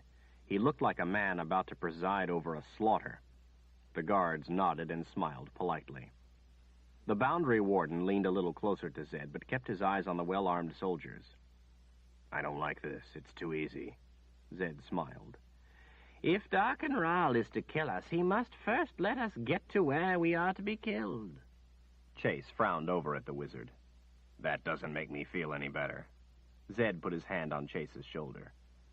No loss of honor, my friend. Go home before the door closes behind us forever. Chase stiffened. Not until it is done. Zed nodded and walked a little faster to stay close to Kalen. When they gained the top of the plateau, they were confronted by a huge wall stretching off to either side. The battlements at the top were alive with men. Kalen didn't pause, but marched toward the gate. Straining with the weight, 2 guards pushed the immense doors back as she approached. She didn't lose a step as she went through the opening in the wall. Chase glared at the captain of the guards. You let anyone in? The captain gave a surprised stare. She is expected by Master Rawl. Chase grunted and followed after. So much for our sneaking up on him. One does not sneak up on a wizard of Rawl's talents. Chase grabbed Zed's arm. Wizard? Rawl is a wizard? Zed frowned at him. Of course. How do you suppose he is able to command magic the way he does? He is descended from a long line of wizards. Chase seemed annoyed. I thought wizards were only supposed to help people, not rule them. Zed let out a deep breath. Before some of us decided to no longer interfere with the affairs of man, wizards used to rule. There was a rift, the Wizard Wars, as they were known. A few on their side survived and continued to follow the old ways, continued to take power for themselves, continued to rule people. Darkenral is a direct descendant of that line, the House of Rawl. He was born with the gift. Not all are. But he uses it only for himself. He is a person who does not bear the burden of conscience. Chase fell silent as they ascended a hillside of steps, passing into the shade between fluted columns and through an opening surrounded by carved stone vines and leaves. They entered the halls. Chase's head swiveled about, astonished by the size, the beauty, the sheer overwhelming volume of polished stone about them. Kalen walked down the center of the vast hall, seeing none of it, the folds of her dress flowing fluidly behind her, the soft sound of her boots on the stone whispering into the cavernous distance. People dressed in white robes strolled the halls. A few sat on marble benches, and others knelt at squares with a stone and bell, meditating. All wore the same perpetual smile of the divinely deluded, the peaceful countenance of those self-assured in their fantasy of certainty and understanding. Truth was only a shifting fog to them, to be burned off by the light of their convoluted reasoning. Followers, disciples of Darkenral, one and all. Most paid the 3 no attention, giving them no more than a vacant nod. Zed caught a glimpse of 2 moored Sith, proud in their red leather, sauntering up a side hall toward them. When they saw Kalen, saw the twin red lightning bolts of the Kondar painted across her face, the 2 blanched, reversed course, and quickly vanished. The route they followed took them to an intersection of enormous halls built in the pattern of a wheel. Stained glass windows that formed the hub, high overhead, let in sunlight that streamed in colored shafts through the cavernous central area. Kalen stopped and turned her green eyes to the wizard. Which way? Zed pointed down a hall to the right. Kalen started off without hesitation. How do you know where we're going? Chase asked. 2 ways. First, the People's Palace is built on a pattern I recognize, the pattern of a magic spell. The entire palace is one giant spell drawn on the face of the ground. It's a power spell, meant to protect Darkenral, keep him safe here, amplify his power. It's a spell drawn to protect him from other wizards. I have very little power here. I am next to helpless. The core of it is a place called the Garden of Life. Darkenral will be there. Chase gave a troubled look. What's the second? Zed hesitated. The boxes. Their covers are removed. I can sense them. They, too, are in the Garden of Life. Something was wrong. He knew what it was to sense one of the boxes, and 2 should be twice as strong. But the feeling wasn't. It was 3 times as strong. The wizard directed the Mother Confessor down the proper halls as they came to them, and up the proper stairways as they appeared. Each hall, each different level, had stone of unique color or type. In some places, the columns stood several levels high. Balconies between them looked down on the hall. Stairways were all marble, each of a different color. They passed huge statues, standing like stone sentinels at the walls to each side. The three walked for several hours, working their way higher into the center of the people's palace. It was impossible to go in a straight course. There was none. At last, they came to closed doors, carved in a country scene, clad in gold. Kalin stopped and looked to the wizard. "This is the place, dear one, the Garden of Life. The boxes are in here. Dark and Rahl will be, too." She gave him a deep stare. "Thank you, Zed. And you too, Chase." Kalin turned to the door, but Zed put his hand gently on her shoulder and turned her back around. "Dark and Rahl has only 2 boxes. He will be dead soon, without your help."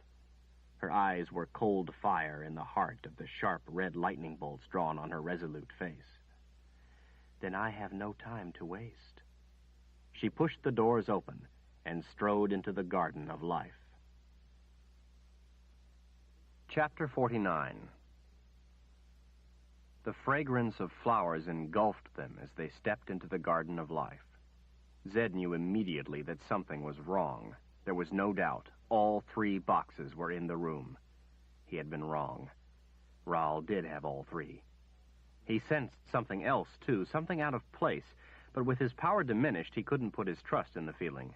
With Chase at his heels, Zed stayed close behind Kalin as she walked along the path among the trees, past the vine-covered walls and colorful flowers. They came to grass.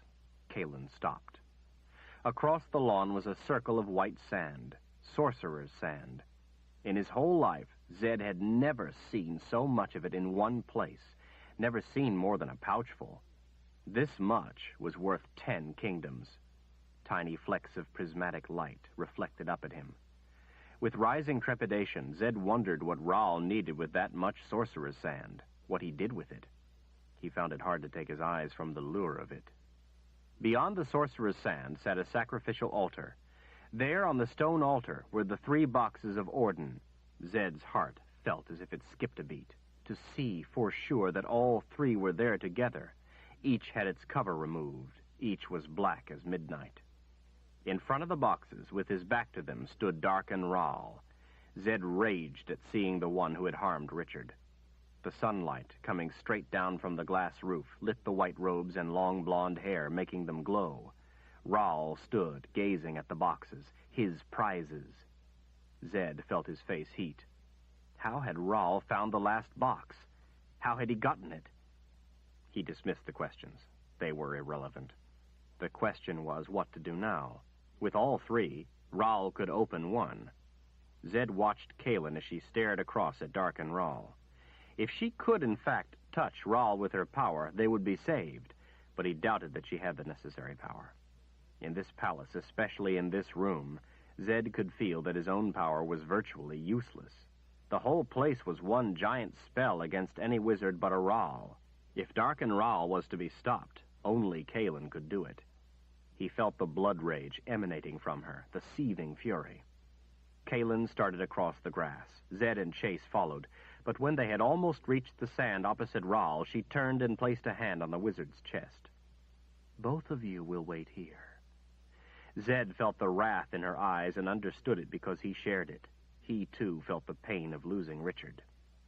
When Zed's head came up, he was staring into the blue eyes of Darken Rahl. They held each other's gaze a moment. Rahl's eyes shifted to Kalin as she walked around the circle of sand, her countenance dead calm. Chase leaned closer and whispered, "What are we going to do if this doesn't work?" "We are going to die." Zed's hopes lifted when he saw the look of alarm on Darken Rahl's face. Alarm and fear at seeing Kalin painted with the twin lightning bolts of the Kondar. Zed smiled. Darken Rahl hadn't counted on that, and appeared to be frightened by it. The alarm turned to action. As Kalin approached, Darken Rahl suddenly drew the Sword of Truth. It hissed coming out, and it came out white. He held it out, stopping Kalin at its point. They were too close to be stopped now. Zed had to help her use the only thing that could save them. The wizard used every bit of strength he had, which wasn't as much as he wished, and threw a bolt of lightning across the white sorcerer's sand. He drained all his power into it. The blue lightning hit the sword, knocking it from Ral's hands. It flew through the air, landing a good distance away. Darken Ral screamed something to Zed, then turned to Kalen, speaking to her, but neither could understand him. Darken Ral backed away as Kalen advanced. He bumped into the altar, able to back away no farther. He ran his fingers through his hair as Kalen stopped in front of him. Zed's smile faded. Something was wrong. The way Ral ran his fingers through his hair sparked his memory. The Mother Confessor reached out and seized Darken Ral by the throat. "This is for Richard." Zed's eyes went wide. Ice flashed through him. He understood what was wrong. He gasped in recognition. That wasn't Darken Ral. Zed screamed, "Kalen, no! Stop! That's..." There was an impact to the air, thunder with no sound. The leaves on the trees about shuddered. The grass shook in a wave, radiating outward. "Richard!" Too late, the wizard realized the truth. Pain gripped him. "Mistress," he whispered, falling to his knees before her. Zed stood frozen. Despair crushed the elation of Richard being alive. A vine-covered door in a wall to the side opened. The real Darken Ral emerged, followed by Michael and 2 big guards. Kalen blinked in confusion. The enemy web wavered, and in a shimmer of light, the one who had been Darken Ral was returned to who he really was, Richard. Kalen's eyes went wide in horror as she backed away. The power of the Kandar faltered and extinguished. She screamed in anguish at what she had done. The 2 guards stepped behind her. Chase reached up for his sword. He was frozen in place before his hand reached it. Zed brought his hands up, but there was no power left. Nothing happened. He ran for them, but before he could take 2 steps, he hit an invisible wall. He was encased in it, held like a prisoner in a stone cell. He railed in rage at his own stupidity. At seeing what she had done, Kalen yanked a knife from the belt of a guard. With a cry of anguish, she held it up in both hands to plunge it into herself. Michael grabbed her from behind, twisted the knife from her hands, and held it to her throat. Richard launched himself in a fury at his brother, but crashed into an invisible wall and was knocked back. Kalen had expended all her energy in the Kandar and was too weak to fight back. She collapsed in tears. One of the guards tied a gag to her mouth, preventing her from even mumbling Richard's name. Richard, on his knees, fell against Darken Ral, gripping his robes, pleading up to him. "Don't hurt her, please! Don't hurt her!" Darken Ral put a hand on Richard's shoulder. "So glad to see you have come back, Richard. I thought you might. I'm glad you've decided to help me. I admire your devotion to your friends." Zed was bewildered. What help could Darken Ral possibly need from Richard? "Please," Richard begged in tears, "don't hurt her." "Well, now, that's entirely up to you." He pulled Richard's hands from his robes. "Anything. I'll do anything. Just don't hurt her." A smile spread on Darken Ral's lips. He licked the tips of his fingers. He ran his other hand through Richard's hair. "I'm sorry it had to be this way, Richard. I really am. It would have been a pleasure having you around as you were. Although you don't realize it, you and I are very much alike.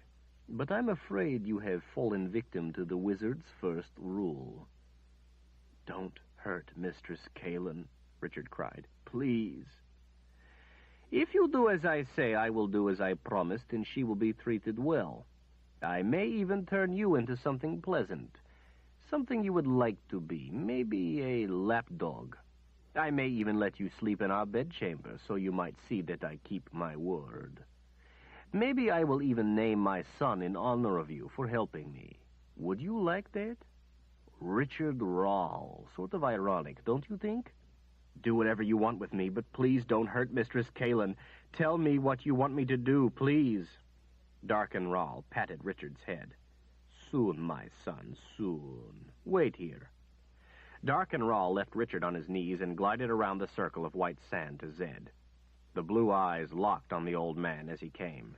Zed felt hollow, empty. Rawl stopped in front of him and licked his fingers, stroking them over his eyebrows. What is your name, old one? Zed stared back, his hopes destroyed. Zedicus Zulzarander. He held his chin up. I am the one who killed your father.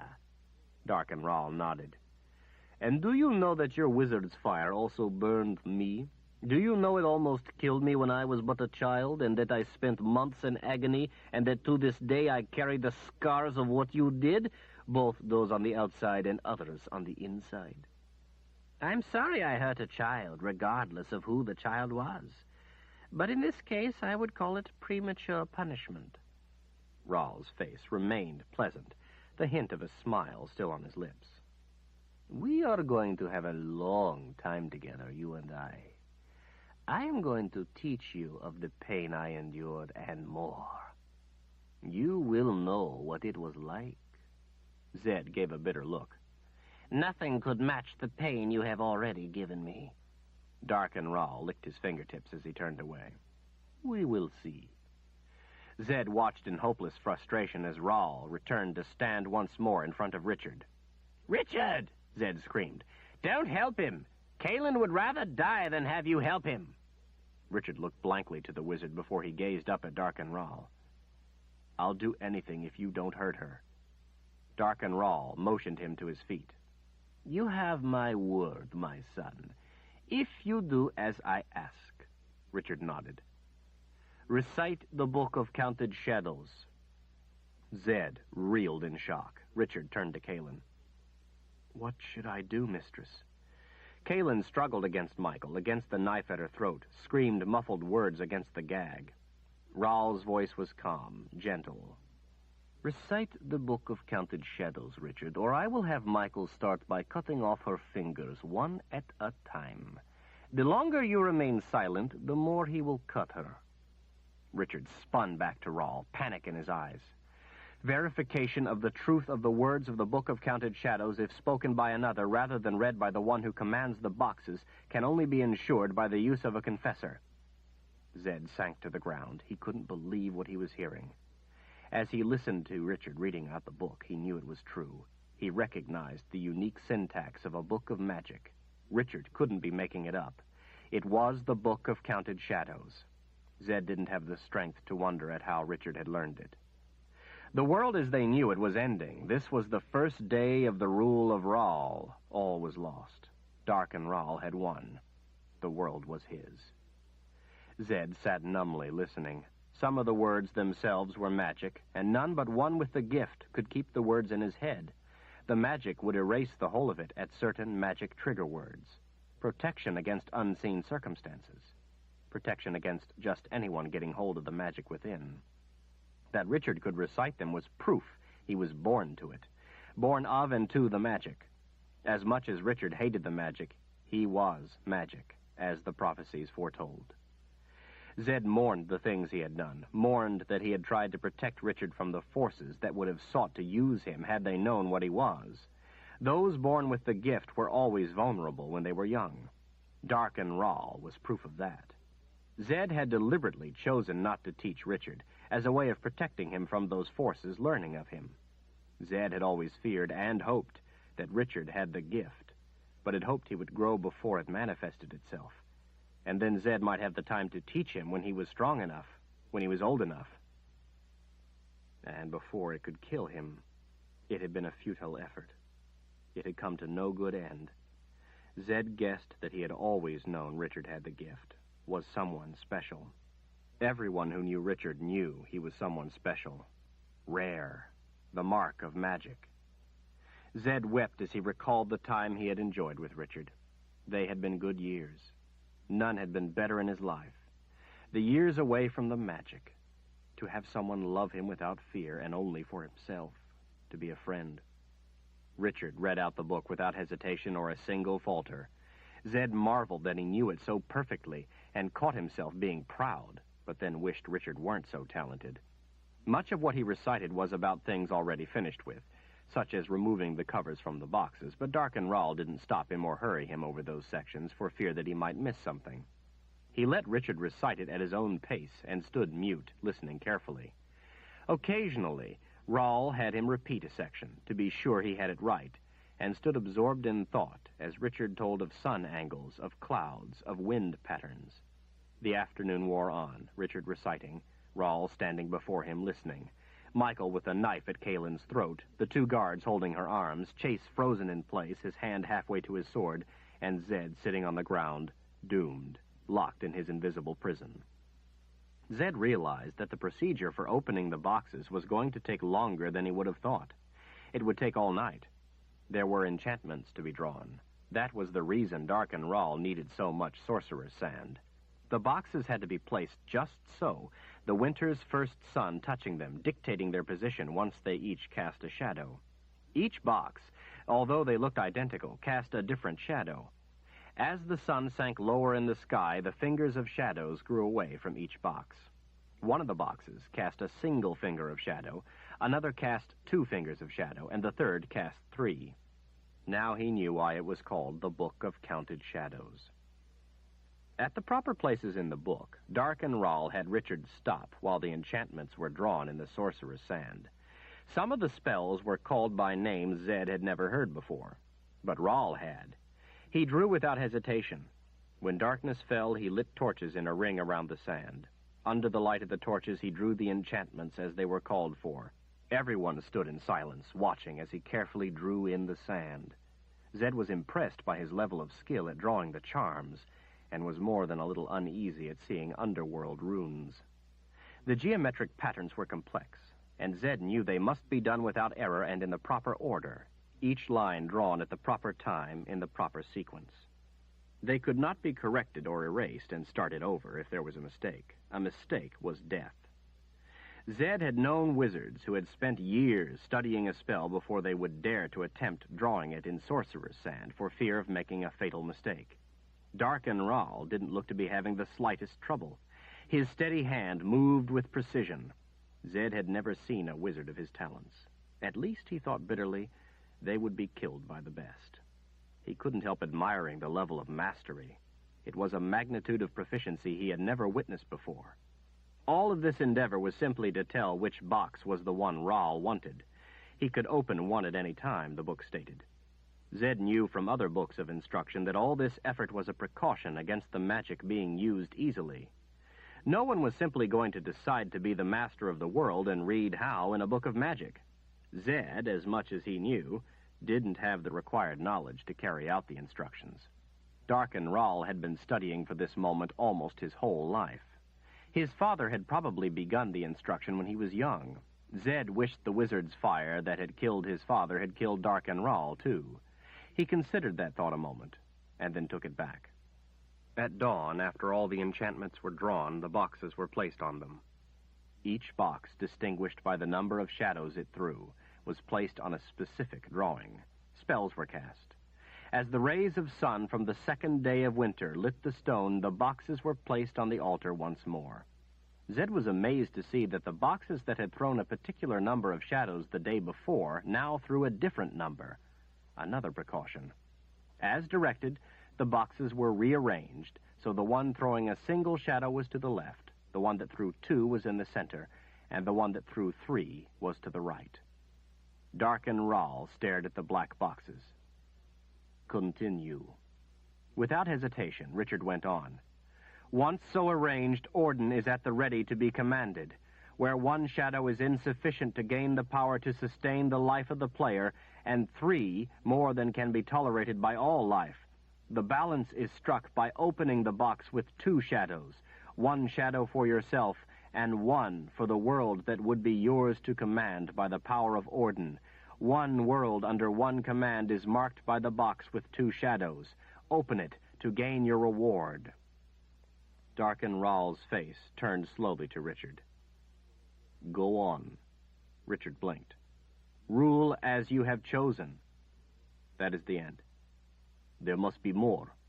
No, Master Rawl. Rule as you have chosen. That's the end. The last words. Rawl grabbed Richard's throat. Did you learn it all? The entire book? Yes, Master Rawl. Rawl's face reddened. That can't be right. That isn't the right box. The box with 2 shadows is the one that will kill me. I told you I learned that much. I learned which one will kill me. I have told you every word true. Every single word. Darken Rahl released his throat. I don't believe you. He looked to Michael. Cut her throat. Richard fell to his knees with a scream. Please!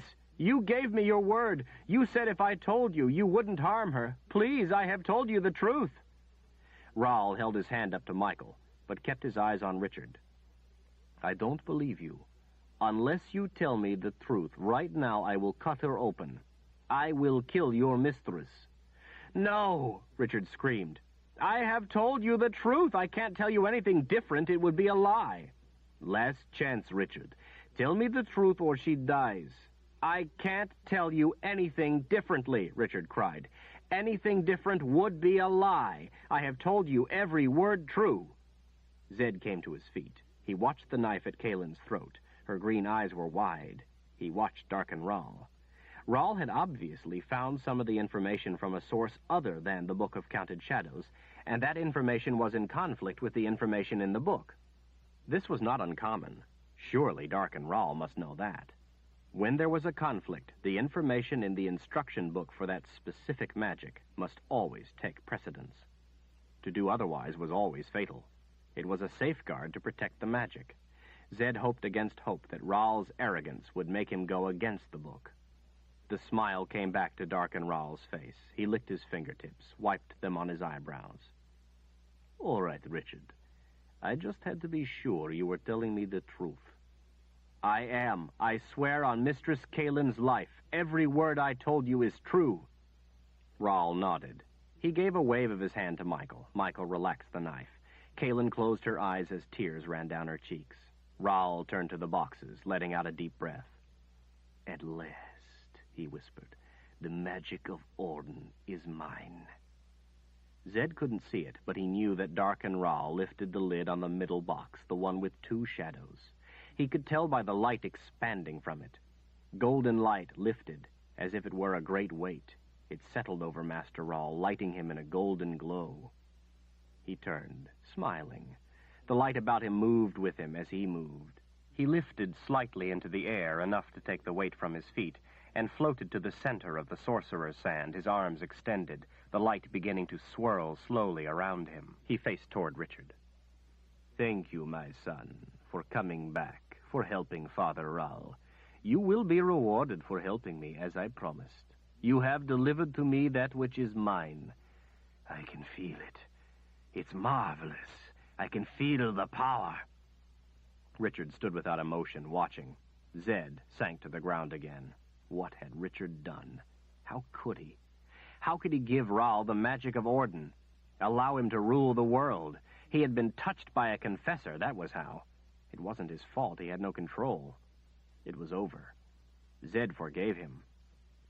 Had he the power, Zed would have made the wizard's life fire and put his life into it.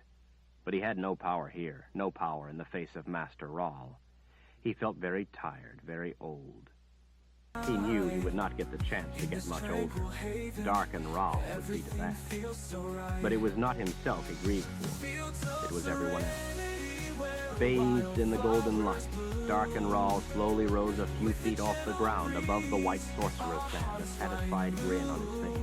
His blue eyes sparkling. His head rolled back in rapture, his eyes closing. His blonde hair hanging away. Sparkles of light rotated about him. The white sand turned a golden color, continued turning darker to a burnt brown. The light around Rahl darkened to amber. His head came down, his eyes coming open, his smile fading. The sorcerer's sand crisped to black. The ground trembled. A smile spread on Richard's face. He went and retrieved the Sword of Truth, the anger of the sword's magic flooding into his gray eyes. Zed came to his feet. The light around Darken Rahl turned an ugly brown. His blue eyes went wide. A wailing roar came from the ground. The black sand under Rahl's feet split open. Violet light shot up, engulfing him. He twisted him, screaming out. Richard, his chest heaving, stood transfixed, watching. The invisible prison around Zed shattered. Chase's hand abruptly completed its journey to his sword, yanking it free as he flew toward Kalin. The two guards released her arms and met him halfway. Michael's face paled. He stared in shock as Chase cut down one of the men. Kalin drove her elbow into Michael's gut and grabbed the knife, twisting it from his hand. Disarmed, Michael scanned about with quick jerks of his head, his eyes wild, and raced off down a path between the trees. Chase and the second guard tumbled to the ground, both grunting with lethal intent as they rolled over each other, trying to gain advantage. The guard cried out. Chase came to his feet. The other didn't. He gave a glance at Dark and Rawl and ran off down the path Michael had taken. Zed saw a glimpse of Kalin's dress as she disappeared in another direction. Zed stood as Richard did, spellbound, their stares riveted to Dark and Rawl as he struggled, trapped in the grip of the magic of Orden. Violet light and dark shadows held him tight in the air above the black hole. "Richard!" Rawl shrieked. "What have you done?" The Seeker stepped closer to the circle of black sand. "Why, only what you wanted, Master Rawl," he said innocently. "I have told you what you wanted to hear." "But it was the truth! You told the words true!" Richard nodded. "Yes, I did. I just didn't tell you all of them. I left out most of the paragraph at the end. Be cautioned. The effect of the boxes is fluid. It shifts with the intent. To be master of all so you may help others, shift one box to the right. To be master of all so all will do your bidding, shift one box to the left. Rule as you have chosen. Your information was correct. The box with two shadows was the one that would kill you." "But you had to do as I said. You were touched by a confessor's power." Richard smiled. "Was I? Wizard's first rule. It's the first rule because it's the most important. You should have guarded better against it. That's the price of arrogance. I accept my vulnerability. You don't. I didn't like the choices you gave me. I couldn't win by your rules, so I made some new ones. The book said you had to confirm the truth with the use of a confessor. You only thought you had done that. Wizard's first rule. You believed because you wanted to. I have beaten you." "It can't be. It's not possible. How could you have known how to do this?" "You taught me. Nothing, including magic, is one-dimensional. Look at the whole, you said. Nothing that exists has only one side. Look at the whole." Richard shook his head slowly. "You should never have taught me something you didn't want me to know. Once you teach me something, it's mine to use. Thank you, Father Rawl, for teaching me the most important thing I will ever learn, how to love Kalin." Dark and Rawl's face distorted in pain. He laughed and screamed. Richard looked around. "Where's Kalin?" Zed pointed a long finger. "I saw her leave that way." Richard slid the sword back into its scabbard as he turned his eyes to the figure held in the shadows and light. "Goodbye, Father Rawl. I trust you will die without my watching it." "Richard!" Rawl shrieked as he watched the Seeker stride away. "Richard!" Zed stood alone with Dark and Rawl. He watched as transparent fingers of smoke entwined around the white robes, pinning Rawl's arms to his sides. Zed stepped closer, the blue eyes coming to the old wizard. "Zedicus Zulzarander, you have won this much of it, but maybe not all of it. Arrogant to the end." Rawl smiled. "Tell me who he is." Zed shrugged. "The Seeker." Rawl laughed, struggling in pain. The blue-eyed gaze came back to Zed. "He is your son, isn't he? I have at least been defeated by wizard blood. You are his father." Zed shook his head slowly, a wistful smile coming to his lips. "He is my grandson." "You lie. Why put a web around him, hide his father's identity, if it is not you?" "I put a web around him because I did not want him to know who the blue-eyed bastard was who raped his mother and gave him life." Dark and Rawl's eyes widened. "Your daughter was killed. My father told me so." "A little trick to keep her safe." Zed's expression darkened. "Though you didn't know who she was, you hurt her. Without intending it, you also gave her happiness. You gave her Richard." "I am his father?" Rawl whispered. When you raped my daughter, I knew I couldn't harm you, and my first thought was to comfort her, protect her, so I took her to Westland. She met a young man, a man widowed with a baby son. George Cypher was a good, kind man. I was proud to have him as my daughter's husband. George loved Richard as his own, but he knew the truth except about me, who I was. That was hidden by the web. I could have hated Richard for his father's crimes, but chose instead to love him for himself. He turned out to be quite a man, don't you think? You have been defeated by the heir you wanted, an heir born with the gift. That is rare. Richard is the true seeker. From the Rahl blood, he has the rage of the anger, the capacity for violence, but it's balanced with Zorander blood, the capacity for love, understanding, and forgiveness. Darken Rahl shimmered in the shadows of the magic of Orton. He twisted in pain as he became transparent as smoke. To think, the Zorander and Rahl bloodlines joined in one. Yet he is still my heir, in a way, he managed. I have won. Zed shook his head.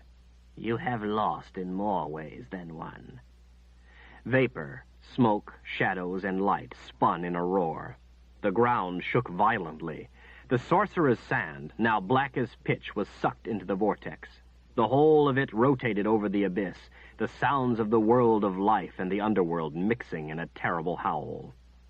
Darken Rahl's voice came hollow, empty, dead. Read the prophecies, old man. Things may not yet be as final as you think. I am an agent. A point of blinding light ignited in the center of the spinning mass. Zed shielded his eyes. Beams of white-hot light shot upward through the windows overhead, into the sky, and downward into the blackness of the abyss. There was a piercing shriek. The air shimmered with the heat, light, and sound. A flash lit everything around to white, and then there was silence. Cautiously, Zed took his hands from his eyes. It was gone. The whole of it was gone. Winter sunlight warmed the ground where only moments before the black abyss had been. The sorcerer's sand was gone. The bare circle of earth it had covered was whole. The rupture between worlds healed. At least, Zed hoped it was. The wizard felt his power seeping back into his bones. The ones who had drawn the spell against him were gone. The effect of the spell was gone. He stood before the altar, spread his arms into the sunlight, and closed his eyes. I recall the webs. I am who I was before, Zedicus Zul Zorander, wizard of the First Order. Let all know it once more, and the rest, too. The people of Dahara were linked to the House of Rahl, a link forged in magic long ago by those who would rule. A link that chained the people of Dahara to the House of Rahl and the House of Rahl to them.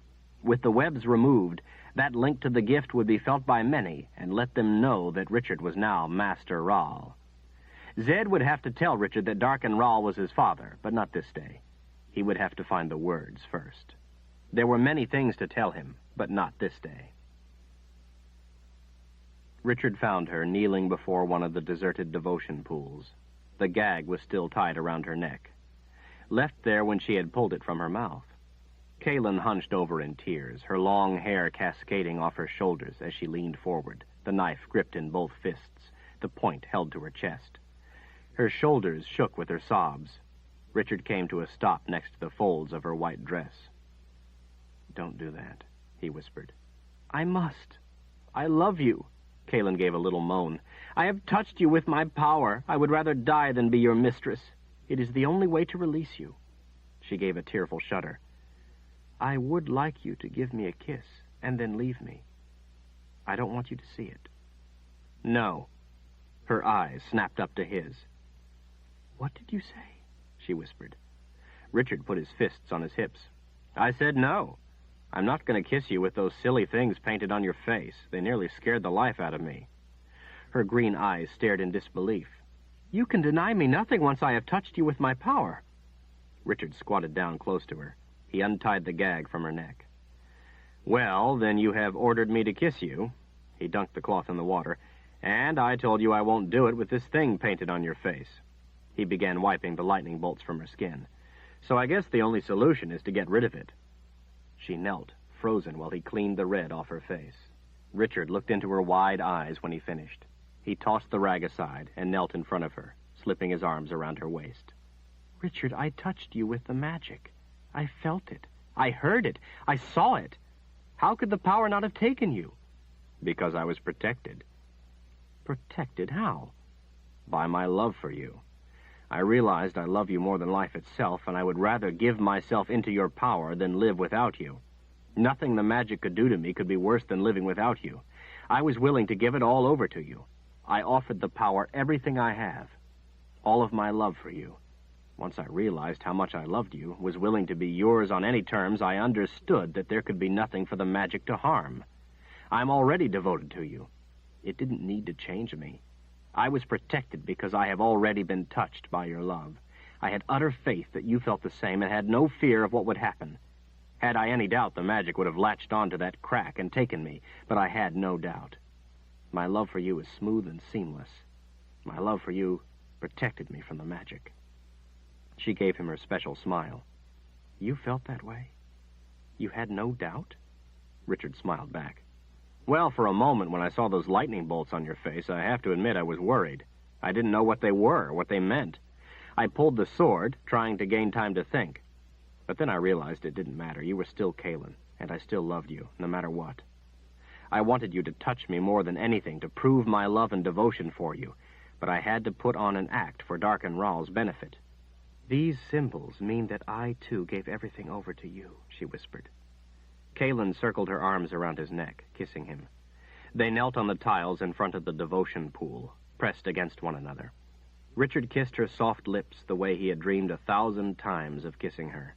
He kissed her until he was dizzy, and then kissed her some more, not caring that bewildered people who passed watched them. Richard had no idea how long they knelt there embracing, but decided at last that they had better go find Zed. With her arm around his waist, her head leaning against him, they walked back to the Garden of Life, kissing once more before they went through the doors. Zed stood with one hand on a bony hip, the other stroking his chin as he inspected the altar and other things behind it. Kaelin fell to her knees before him, taking his hands in hers, kissing them. Zed, he loves me. He figured out how to make it work, with the magic.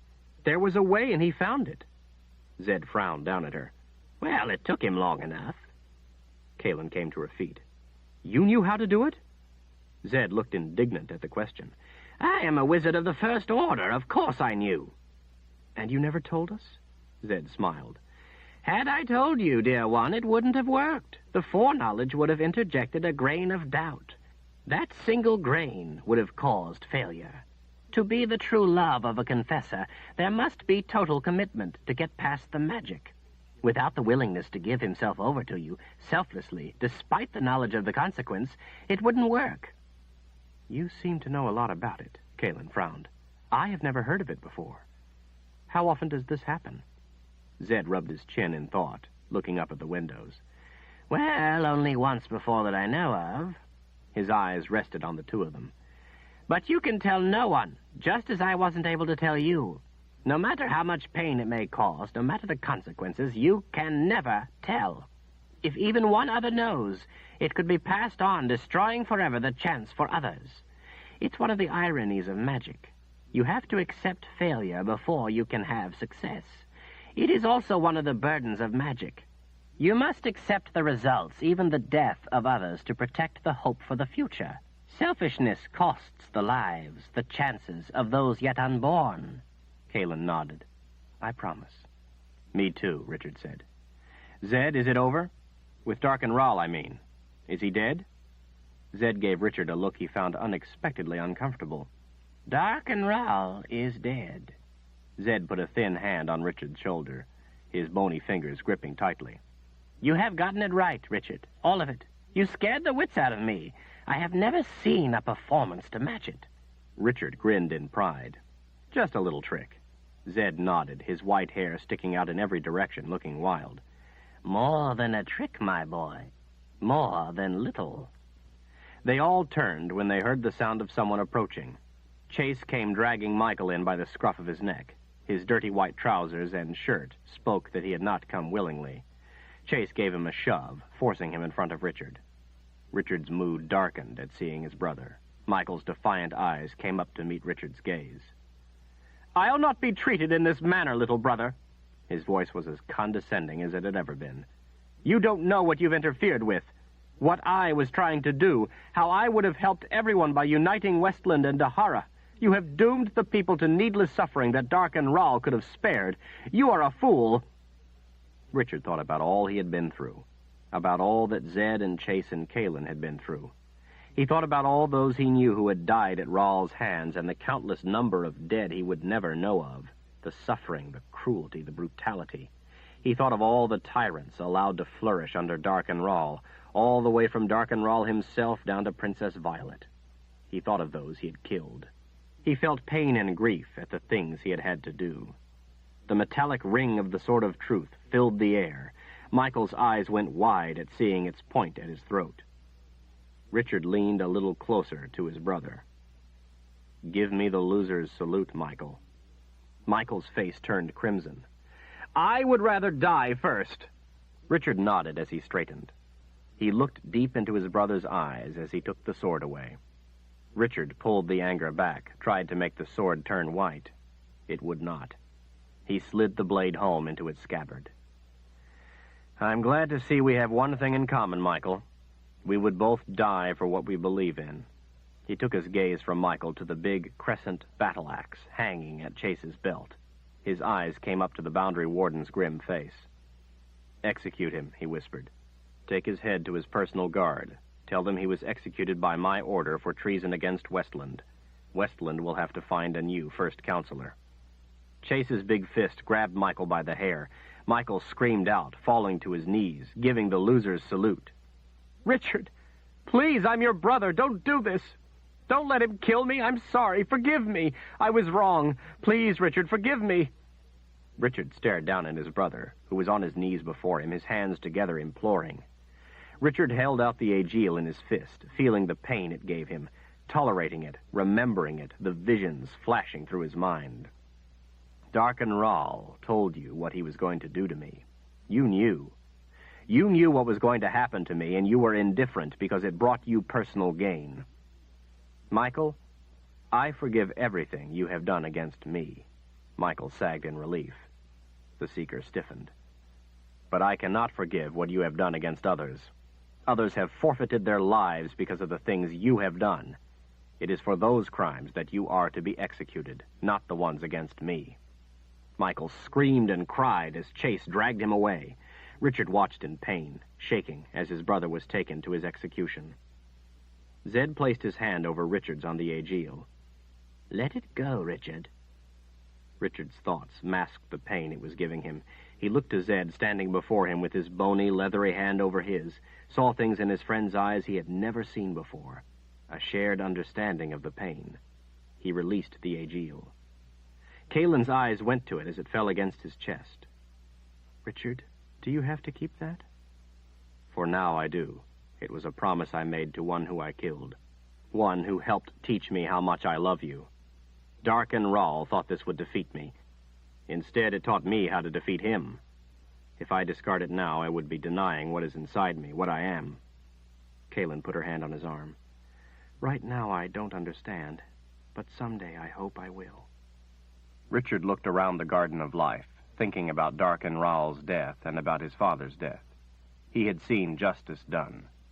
He grieved a moment when his memories touched his father, but then the pain lifted as he realized that he had completed the task his father had given him. Richard had remembered every word of the secret book perfectly. His duty was done. His father could rest in peace. Zed straightened his robes with a huff. "Bags! A place this big must have something to eat, don't you suppose?" Richard grinned, put one arm around each of them as he led them out of the Garden of Life. He took them to a dining hall he remembered. People sat at tables as if nothing had changed. The three of them found a table in the corner. Servers brought plates of rice, vegetables, brown bread, cheese, and bowls of steaming spice soup. The surprised but smiling servers kept bringing more as Zed resolutely emptied the plates of food. Richard tried the cheese, and to his surprise found it had a sickening flavor. He threw it back on the table as he made a sour face. "What's the matter?" Zed asked. That has to be the worst-tasting cheese I've ever eaten." Zed sniffed it and took a bite. "Nothing wrong with the cheese, my boy." "Fine, then you eat it." Zed was only too happy to comply. Richard and Kalin ate spice soup and brown bread and smiled as they watched their old friend eat. Zed had his fill at last, and they resumed their journey out of the People's Palace. As they strode through the halls, the bells tolled in a single long peal, calling people to the devotion. Kalin watched with a frown as everyone gathered at the squares, bowing to the center, chanting. Since Richard had changed the words in his devotion, he no longer felt the pull, the nervous need to join the people. They passed a number of squares as they continued on, each filled with people chanting. Richard wondered if he should do something about it, stop them somehow, but decided at last he had already done the most important part. The three emerged from the cavernous halls out into the winter sunlight. The hillside of steps cascaded down before them to the huge expanse of courtyard. The three paused at the brink. Richard gasped when he saw the numbers gathered there. Spread out before them were thousands of men, standing tall in rank upon rank. At the head, at the base of the steps, stood Michael's personal guard, formerly known as the Home Guard, before Michael took that name from them. Their mail, shields, and yellow banners shone brightly in the sun. Behind them, nearly 1,000 men of the Westland Army. Behind them, many more of the Daharan forces. Chase stood before them all, his arms folded, looking up the steps. Next to him, planted in the ground, was a pole with Michael's head atop it. Richard stood, stunned by the silence. If a man in the back, a half-mile away, had coughed, he would have heard it. Zed's hand on his back started him down the steps. It felt a little too much like a push. Kalin took his arm, giving it a squeeze, and held herself tall as they descended the series of steps and expansive landings. Chase watched Richard's eyes as he came. Richard saw Rachel beside him, clutching one arm around his leg, holding Sarah in the other hand. Sharing the grip with the doll was Siddon's hand. Siddon saw Kalin and broke from the hand, running to meet her. Kalin laughed and scooped him up in her arms. He grinned at Richard and jabbered something Richard didn't understand before throwing his arms around Kalin's neck. After she hugged him and whispered to him, she put him down, holding his hand tightly. The captain of the Home Guard stepped forward. "The Home Guard stands ready to swear loyalty to you, Richard." The commander of the Westland Army stepped up next to the captain. "As does the Westland Army." A Daharan officer came forward. "As do the Daharan forces." Richard stared numbly at them, blinking. He felt the anger heat in him. "No one's swearing loyalty to anyone, least of all me. I'm a woods guide, nothing more. Get that through your heads right now, a woods guide." Richard gazed out over the sea of heads. All eyes were on him. He glanced over to Michael's gory head stuck on the pole. He closed his eyes a moment, then turned to some men of the Home Guard and pointed to the head. "Bury that thing with the rest of him." No one moved. "Right now!" They jumped and made for the head. Richard returned his gaze to the Daharan officer standing before him. Everyone waited. "Send word. All hostilities are ended. The war is ended. See to it that all forces are recalled to their homelands. All armies of occupation are withdrawn. I expect every man who has committed crimes against defenseless people, whether he be foot soldier or general, to be put on trial, and if found guilty, punished according to the law. The Daharan forces are to help get food to the people who would otherwise starve over the winter. Fire is no longer outlawed. If any forces you encounter don't follow these orders, you will have to deal with them." Richard pointed to the commander of the Westland Army. "Take your forces and help him. Together you will be too strong to ignore." The two officers stared. Richard leaned closer. "It won't get done if you don't get to it." Both men put a fist over their hearts in salute, giving a bow. The Daharan officer's eyes came up to Richard's. His fist was still over his heart. "By your command, Master Rawl." Richard stared in surprise, then dismissed it. The man, he decided, must just be used to saying Master Rawl. Richard noticed a guard to the side. He recognized the man. He was the captain of the guards at the gate when Richard had left the People's Palace before. The one who had offered him a horse and warned him about the dragon. Richard motioned him to come forward. The man came and stood stiffly at attention, looking a little worried. "I have a job for you." The man waited in silence. "I think you would be good at getting it done. I want you to collect all the Mord Sith, every last one.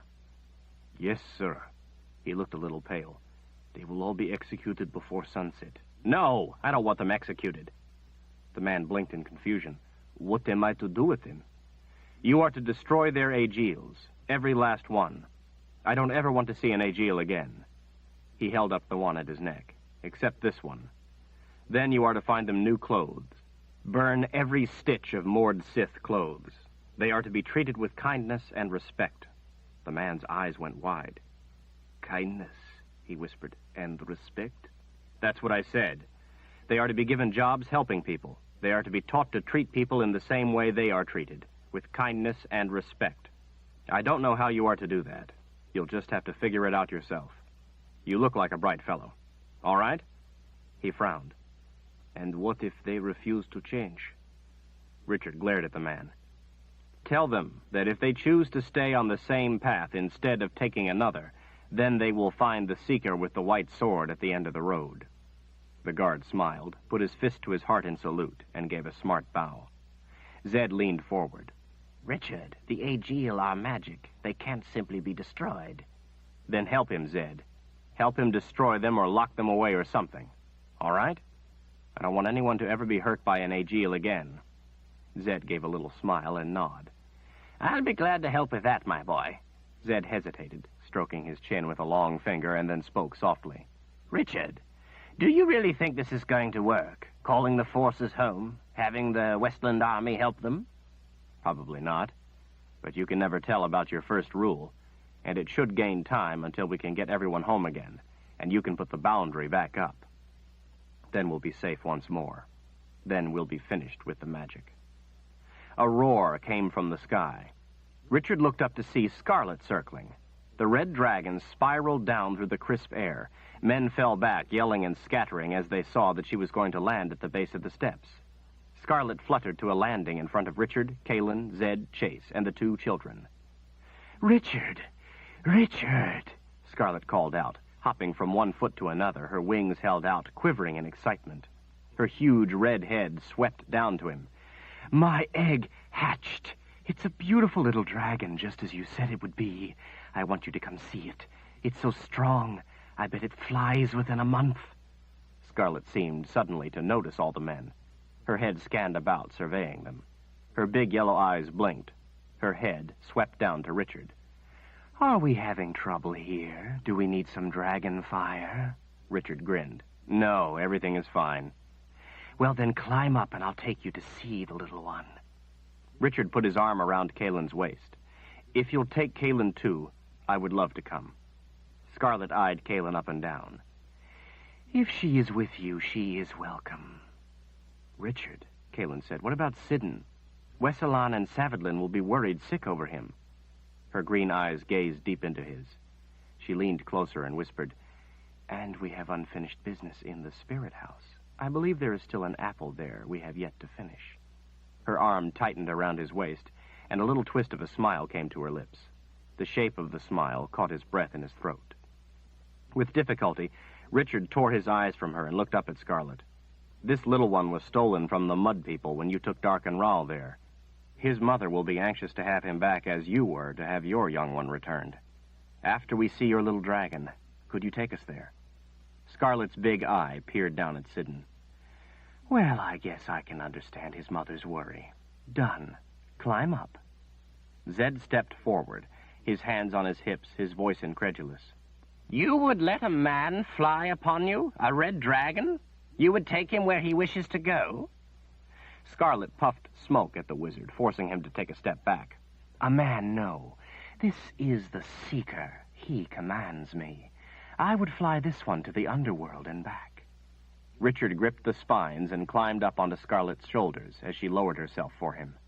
Kalen handed Sidon up.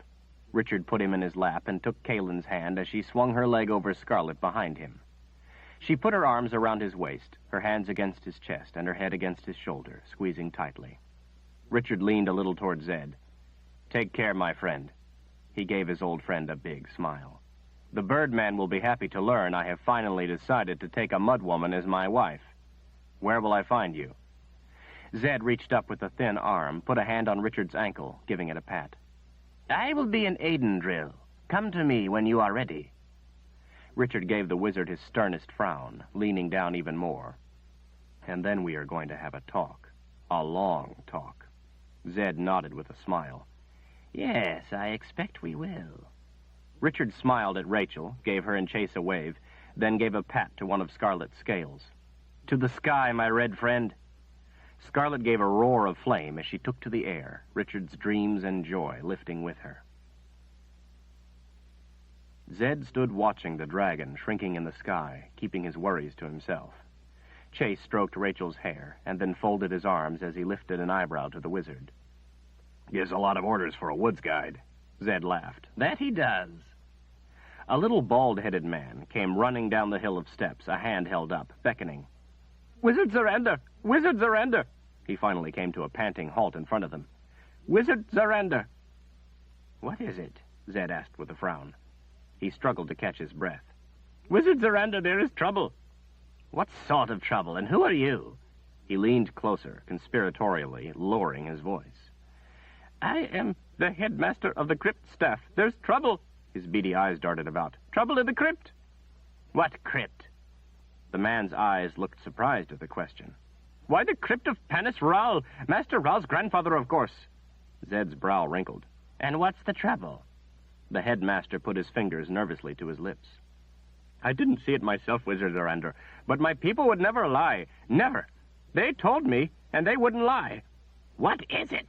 Zed bellowed. "What's the trouble?" His eyes darted about again, his voice lowered to a whisper. "The walls, Wizard Zorander. The walls."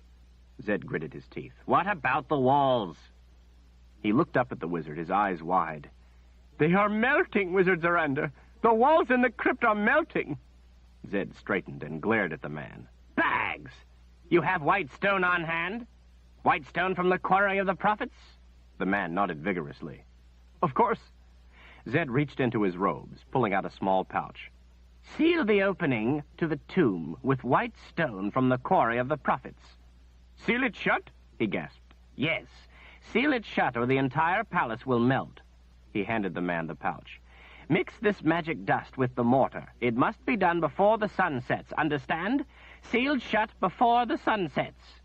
The man nodded, snatched the pouch from Zed's hand, and ran back up the steps as fast as his short legs would take him.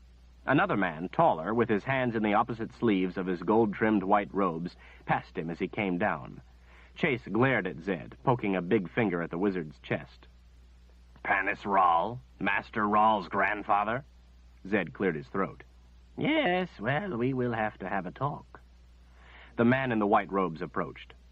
"Wizard Zorander, is Master Ral about? There are matters to be discussed." Zed peered up at the dragon disappearing in the sky. "Master Ral will be away for a time." "But he will return?" "Yes." Zed looked back to the man's waiting face. "Yes, he will return. You will just have to carry on until then." The man shrugged. "We are used to that, here at the People's Palace, waiting for the master to return." He turned and started off, but stopped when Zed called him back. "I'm hungry. Is there anywhere to get something to eat around here?" The man smiled and held his arm out to the palace entrance. "Of course, Wizard Zorander. Allow me show you to a dining hall."